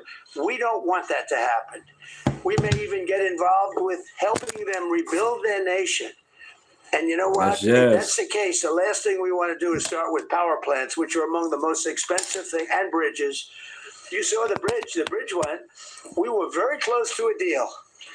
And then I got a call from Bud, what's up, Bud? Mr. Witkoff, Mr. Kushner. Wait, y'all talking about the Epstein's file. What about the Project 2025? Now, I mentioned it, now y'all want to go with it. But with all about the Epstein's file, all of a sudden, now I mentioned this, y'all want to go ahead and say it's now implemented. Make y'all mind up, man. And JD saying, I think they're breaking the deal. I said, tell them that's okay. Don't worry about it. But tell them to look out their window and watch. How you doing, Amanda? 45 minutes, I gave the order to knock out the biggest bridge. I gave the order, knock out the biggest bridge in, I believe, the Middle East, but the biggest bridge in Iran. And within 10 minutes after I gave that order, that bridge was over. So do I want to do that? No. Do I want to destroy their infrastructure? No. It will take them 100 years to rebuild. Right now, if we left today, it would take them 20 years to rebuild their country, and it would never be as good as it was. And the only way they're going to be able to rebuild their country is to utilize the genius of the United States of America. You're absolutely right, because there's no negotiating with these guys, and they have until 12 a.m. tomorrow. Here's my question to you. Do you actually think these guys are going to act in good faith and actually give President Trump and the rest of the world okay, we'll make a deal sign? I don't think so. Let me know what you think in the comments down below. Here's Trump right here. God, it just gets better and better. And stick around. I can't wait till I show you what President Trump, in front of the whole world, says what Kim Jong-un said about Joe Biden. Here he is, President Trump, announcing that he'd love to go take Iran's oil because, he's a businessman. Go ahead, please. Thank you, Mr. President. You said earlier today during the egg roll that you would like to take Iran's oil, but Americans want U.S. forces home. Correct. What's that trade-off? If I had my choice, yeah, because I'm a businessman first. With Venezuela, as you know, the war was over in about 45 minutes. And we have great people running Venezuela, very good people. I mean, the relationship is good. And we are a partner with Venezuela. And we've taken hundreds of millions of barrels, hundreds of millions. Over 100 million barrels already is in Houston, refined and out. And paid for that war many, many times over. Many times. The old days. As opposed to taxpayers. Okay, you know that. To the winner belong the spoils. Go the spoils. And I've said, why don't we use it? To the victor go the spoils. And we don't have that. We haven't had that in this country probably in 100 years, because even the Second World War, you look at the Second World War, we didn't have it with the Second World War. We helped rebuild all those countries. We rebuilt Germany. How about Germany telling us that, well, it's not their war. We had nothing to do with it. They wanted me to go and tell them everything I was doing We didn't know anything about it. Well, if I would have told them, they would have leaked it, and we wouldn't have been nearly as successful, possibly, right? But to the victor belong the spoils. So we haven't heard that in, I think, maybe hundreds of years. NATO has done to us what our so-called allies have done to us. There's also now Spain is making us fly all the way around them, denying us any airspace for any of our supply planes, any of our munitions planes, nothing. It is such a stab in the back. And he talks about that in this clip right here. I want to share. Check this out. Peace will be gone, and then they're coming for Europe. And I have to tell you, I'm very disappointed in NATO. Very. I think that NATO, I think it's a mark on NATO that will never disappear in my mind. You know, they're coming to see me on Wednesday. They're going to say, oh, we'll do this, we'll do that. Now they all of a sudden want to send things, you know. But they said it loud and clear at the beginning when I spoke to UK of all. I would have said they would have been the first because they're the oldest. And I say, yeah, I'd love to have a little help. He said, no, sir, we'd rather wait till you win. I said, I don't need help after we win. They have 2 old broken aircraft carriers, barely work. I said, I guess we can use them. Who the hell knows? I called the general. He didn't even want them. He said, we don't really need them. We got the SS Abraham Lincoln, sir. We don't need them. You know, we have, in terms of technology, we had one day 101 missiles going at 2,700 miles an hour aimed at the Abraham Lincoln. 101 missiles. Out of 101 missiles, 101 missiles were shot down. And I've shared a chart before on how much we've spent. I mean, over $100 billion more just in the last fiscal year to NATO. It's been trillions over years, and this is how they treat us. It's the biggest stab in the back. They've done nothing for us. We finally have a president who says enough is enough. And here is a clip right here where Trump, I mean, this press conference was lit on fire, where he literally put Barack Obama on full blast. This is how this whole problem with Iran started. Watch. That's right. If I didn't terminate the Barack Hussein Obama Iran nuclear deal, they would have had don't forget, that was a path to a nuclear weapon. Remember this. He chose Iran over Israel, pure and simple. How Israel can vote for a Democrat is if you're Jewish in New York City 100%. Or any place else in this country, and how you can vote for a Democrat is unbelievable, because he chose Iran, a very hostile Iran. Remember when he filled up a 757 with cash, billions of dollars of cash, and he sent it over to them. Then they gave them tens of billions of dollars. He chose Iran over Israel and really the Arab world, if you look, because, you know, the other... So you had the progressives in the party, the liberals, Tulsi Gabbard is a former presidential candidate, ran as a Democrat, joins us tonight to assess. Congressman, thank you so much for coming on. So here you had the progressives in the party, the liberals, acting like liberals have acted for like 100 years and saying maybe we should, and I want to say I agree with them completely, we should try to get a peace forged before we all die, and then they have to retract it? Why? You're exactly right, Tucker. These so-called progressives did a very simple thing that apparently can appear to be brave in Washington these days. In that letter to President Biden, they just told the truth about how this ongoing proxy war with Russia is increasing in cost and consequences, both on the Ukrainian people, but also the American people here at home, and how it's negatively impacting gas prices, increasing inflation, and so on. These progressives in the letter, they didn't say stop sending aid to Ukraine now. All they said was, hey, President Biden, engage in diplomacy. And the response they got, of course, from the warmongers who control the Democrat Party in Washington was to immediately be smashed to pieces, so much so that these Democrat members of Congress cowered in the corner with fear and now have gone so far out of their way, apologizing profusely for having the audacity to call for diplomacy in this war that's putting us all at risk. And now they've actually gone 180 degrees in the opposite direction. They're now trying to prove how much of a warmongers they too are by saying, no, don't engage in diplomacy. We don't want you to do that. This is exactly, Tucker, one of the main reasons I left the Democrat Party. They are completely controlled by these warmongers in Washington. They don't really care about the Ukrainian people. Otherwise, they would have engaged in diplomacy many, many months ago. They don't really care about the American people who are struggling just to make ends meet, struggling with inflation, struggling with increasing costs of just about everything. And it just shows who they are subservient to, the military-industrial complex and the war hawks in the Democrat Party and the mainstream media. I mean, it's why they basically kicked you out of the party, because you said, well, maybe we shouldn't bomb all the Christians in Syria. Maybe there's another way. No, this is their red line. It's war. Why is that? And did you know that when you went into Congress?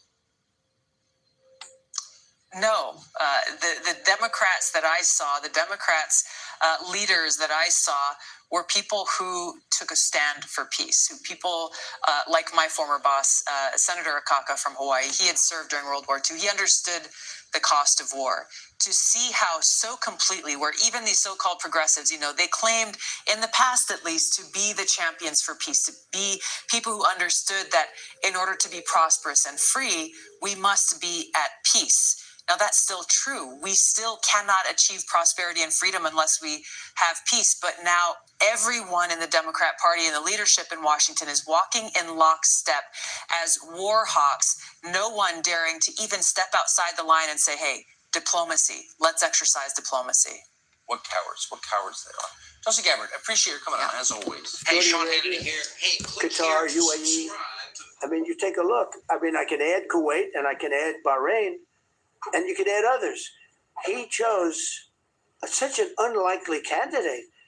Nobody could believe it. Frankly, if you're going to choose between Iraq and Iran, he should have befriended Iraq. He went in the exact opposite direction of all thinking, and he made a terrible mistake.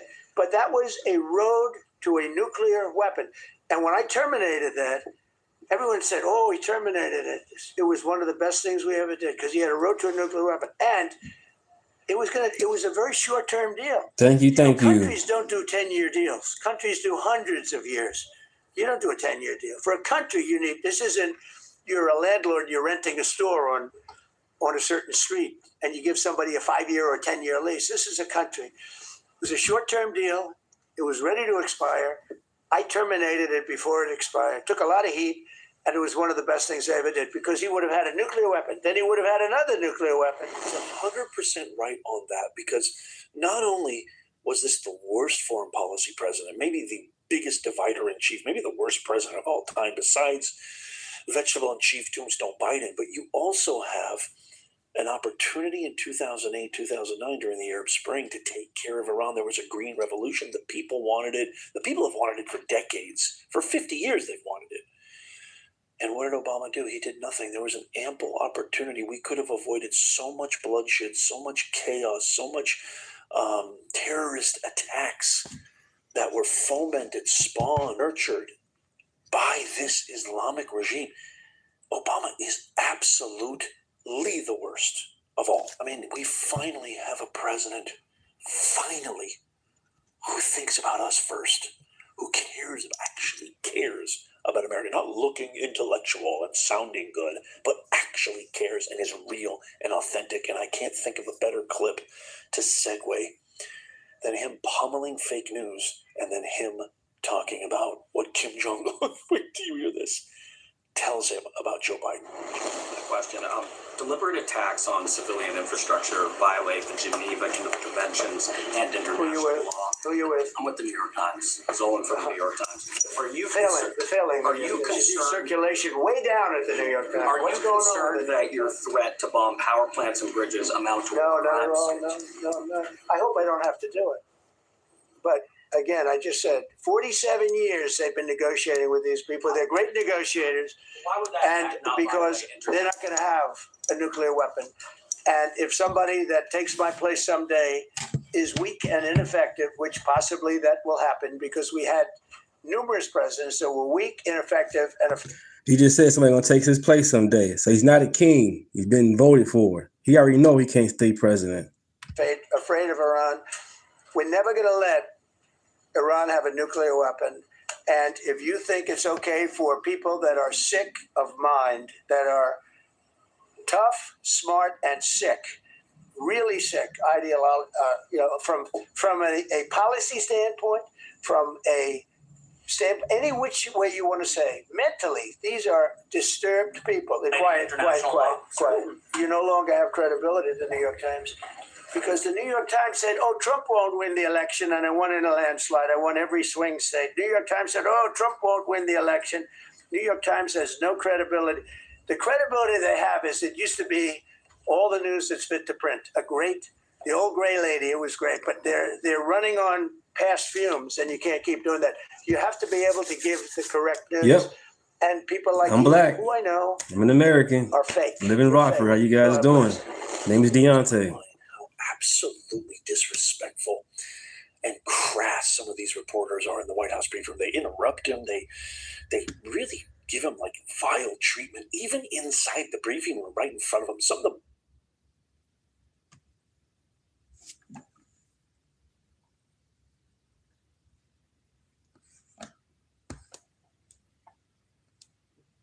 Woman, liberal, walk up to me and ask, well, what about you isn't Democrat? To which I responded, well, besides my skin color, what about me is Democrat? And it was at that very moment that she realized that God gave her enough common sense to ask me about my values. Now, don't get me wrong, I was raised to vote Democrat down the ballot. So when I first started, I would say things like, I'm a Republican, but I'm not a conservative. But now I know all too well I am a full-fledged, hardcore conservative, and I'm proud of it. I mean, my favorite saying is I was born black, not Democrat. But in all... Right. You know what I'm saying? We actually thought that way because I was always told, if you black, vote Democrat or vote who, no matter who, that bullshit. No, conservative, love America, Republican baby. You know what I'm saying? So I'm going to continue to cook, but you guys can see some eggs. She's cooking. In seriousness, whenever I began to think for myself politically, the choice was easy. I mean, why would I want to belong to a party whose mission is to infringe on the Second Amendment as if a criminal would ever participate in something like a mandatory buyback? Right, putting up stickers on doors, but no guns allowed. Like she said, like a criminal going to just listen to a sign or even read a sign. Half these criminals can't even freaking read. Why would I want to belong to and endorse Or can't even tell what time it is when it comes to a hand clock? A godless party? Because there is no such thing, and I mean no such thing as a trans child. We have confused children and sick enabling adults. Man. Why would I want to belong to a party that takes pride in shedding innocent blood? Number one, as if that's not what God hates. Number two, as if there's not a black market for baby organs. And number three, as if abortion clinics didn't start in the hood. Hello. Because if you think Trump is bad... Start with the KKK party, the Democrat party. Marjorie Singler, whatever her name is, she's a Democrat. She pushed that shit. Here we are. Millions of babies aborted. You should research exactly who Margaret Sanger was. But speaking of the there black you go. That's her community, name right why there. would I want to belong to a party who's responsible for the foundation of the Triple K? But it's not just that. Supposedly in the 1900s, the party switched, right? But what never changed, what I noticed never changed, is Democrats' love for immigration, how they have always prioritized Wow. it. I mean, Hello. See? Listen. It's all about the message. Just listen. Imagine every single Democrat leader helping you joke about what a black job is in 2024, exposing your ignorance on 1924 and how imperative the Immigration Act of that year was, how it was all reversed in 1965 with the Hart-Celler Act, how Congress refuses the advice of the Rockefeller Commission and the Hesburghs Commission, and how to this day they refuse to adopt the Barbara Jordan blueprint, validating every single thing that Dr. Claude Anderson spoke of generally, but specifically what Mrs. King spoke of in 1991 with her letter to Congress. Now look, I'm not saying that the Republican Party is perfect. We know that. Nobody's perfect. Nope. What I'm saying is I side with Malcolm X when he said that the liberals were the worst thing that could ever happen to the Western Hemisphere, but y'all ignore that, just like how y'all ignore LBJ saying, and I quote, I'm going to have Negroes voting Democrat for the next 200 years, and by God, 60 years later, I see no sign of recourse, but rest assured your vote is your voice, even if it is a whisper. How I became a conservative. Truth. Is to be a Black Democrat, to be a pawn in the chess of power and profit. It is to be a Black conservative, the player that society fears, uncontrolled, self-educated, and most importantly, free. boom, boom, boom, boom, definitely free. You know, and this whole thing is crazy. I lost friends and family members because I'm conservative now. I'm a Trump supporter, and that's okay. I prayed for him and wish the best for him. Because other than that, I was a Democrat, and so by me being a Democrat, I had the experience of the bullshit. I woken up, got red pill, MAGA, ultra MAGA. Something to share that with you guys. You know, X be coming with some good stuff to share with, good content. And I hope you guys like it. I share it with you guys. You know. That's right. Yes, yes. I pledge allegiance to this flag of the United States of America and to the republic for which it stands, one nation, under God, indivisible, with liberty and justice for all. Shout out to this brother, man. I gotta say at the end, hey, our country isn't perfect. There is no such thing as a perfect nation on earth. But I tell you what, it's the best nation on earth. And there's a lot of people clamoring to get over here. They're dying to get here. Unfortunately, there's a lot of people in our country that That's us. That's us. You see that? Y'all hear that? These people serious. To the sorry, ungrateful ingrates, this is for you. If freedom offends you, you were never built for America. The flag, it's not a trend. It's not an aesthetic. It's not something you just want to throw in your bio when it's convenient. The flag is a warning to tyrants. You can criticize America because in America, you're allowed to. Think about that. The very country you complain and bitch about is the one protecting your right to bitch. Freedom is not free. It's paid for in courage and sacrifice and in blood. And families whose folded flags instead of Yeah, you see this X, this guy is cooking, man. I love America, American first. I love the flag, you know what I'm saying? Represents freedom. Of course, God is freedom all day long, period. God sent Jesus down on the cross for our sins, made us all free. But other than that, these guys are cooking, man. Respect the flag, respect America. All this BS. We one nation under God. hugging their heroes one last time. We don't kneel to kings. We built a nation without one. That's different. That's rare. It's powerful. Love it. Fix it. Fight for it. But don't you ever disrespect it. Because the American dream still lives. But only for those willing to work for it. Nobody promised easy. They promised opportunity. And patriotism, it isn't hate for others. It's no, it's love not. for your own. It's believing that this country, flawed, loud, imperfect, is still worth defending. Yes, it still is. Worth improving. Still worth standing for. So if you benefit from the freedom, if you speak your mind without fear, if you chase opportunity without asking permission, then stand on it. Stand for something bigger than yourself. Stand for something, fall for nothing. Stand for the Constitution. Stand for the flag. Stand for the idea that freedom is earned. It's protected. It's passed down. Because America is not perfect. Nope, it's not. It's free. Definitely free. When you work hard to get it, you know? You can't just get something without nothing. You gotta earn it. And that is worth everything. Thank you guys for stopping by. I just want to share that with you. Saw this on X, those two things. Well, one from YouTube, the other one was from X. But yeah, respect America. They ain't the best. Trump ain't the best.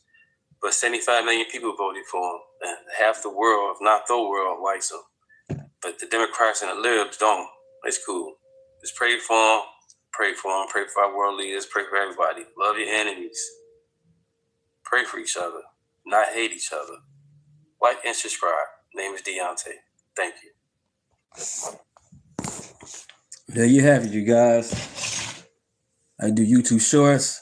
I do long. I live stream. I'm here for you guys. Sharing information. Keeping it real. But I'll be back tomorrow. I really appreciate you guys subscribing. Hit the all button. I'll be back. I thank you guys. Name is Deunta. Really appreciate you guys. Let's grow together.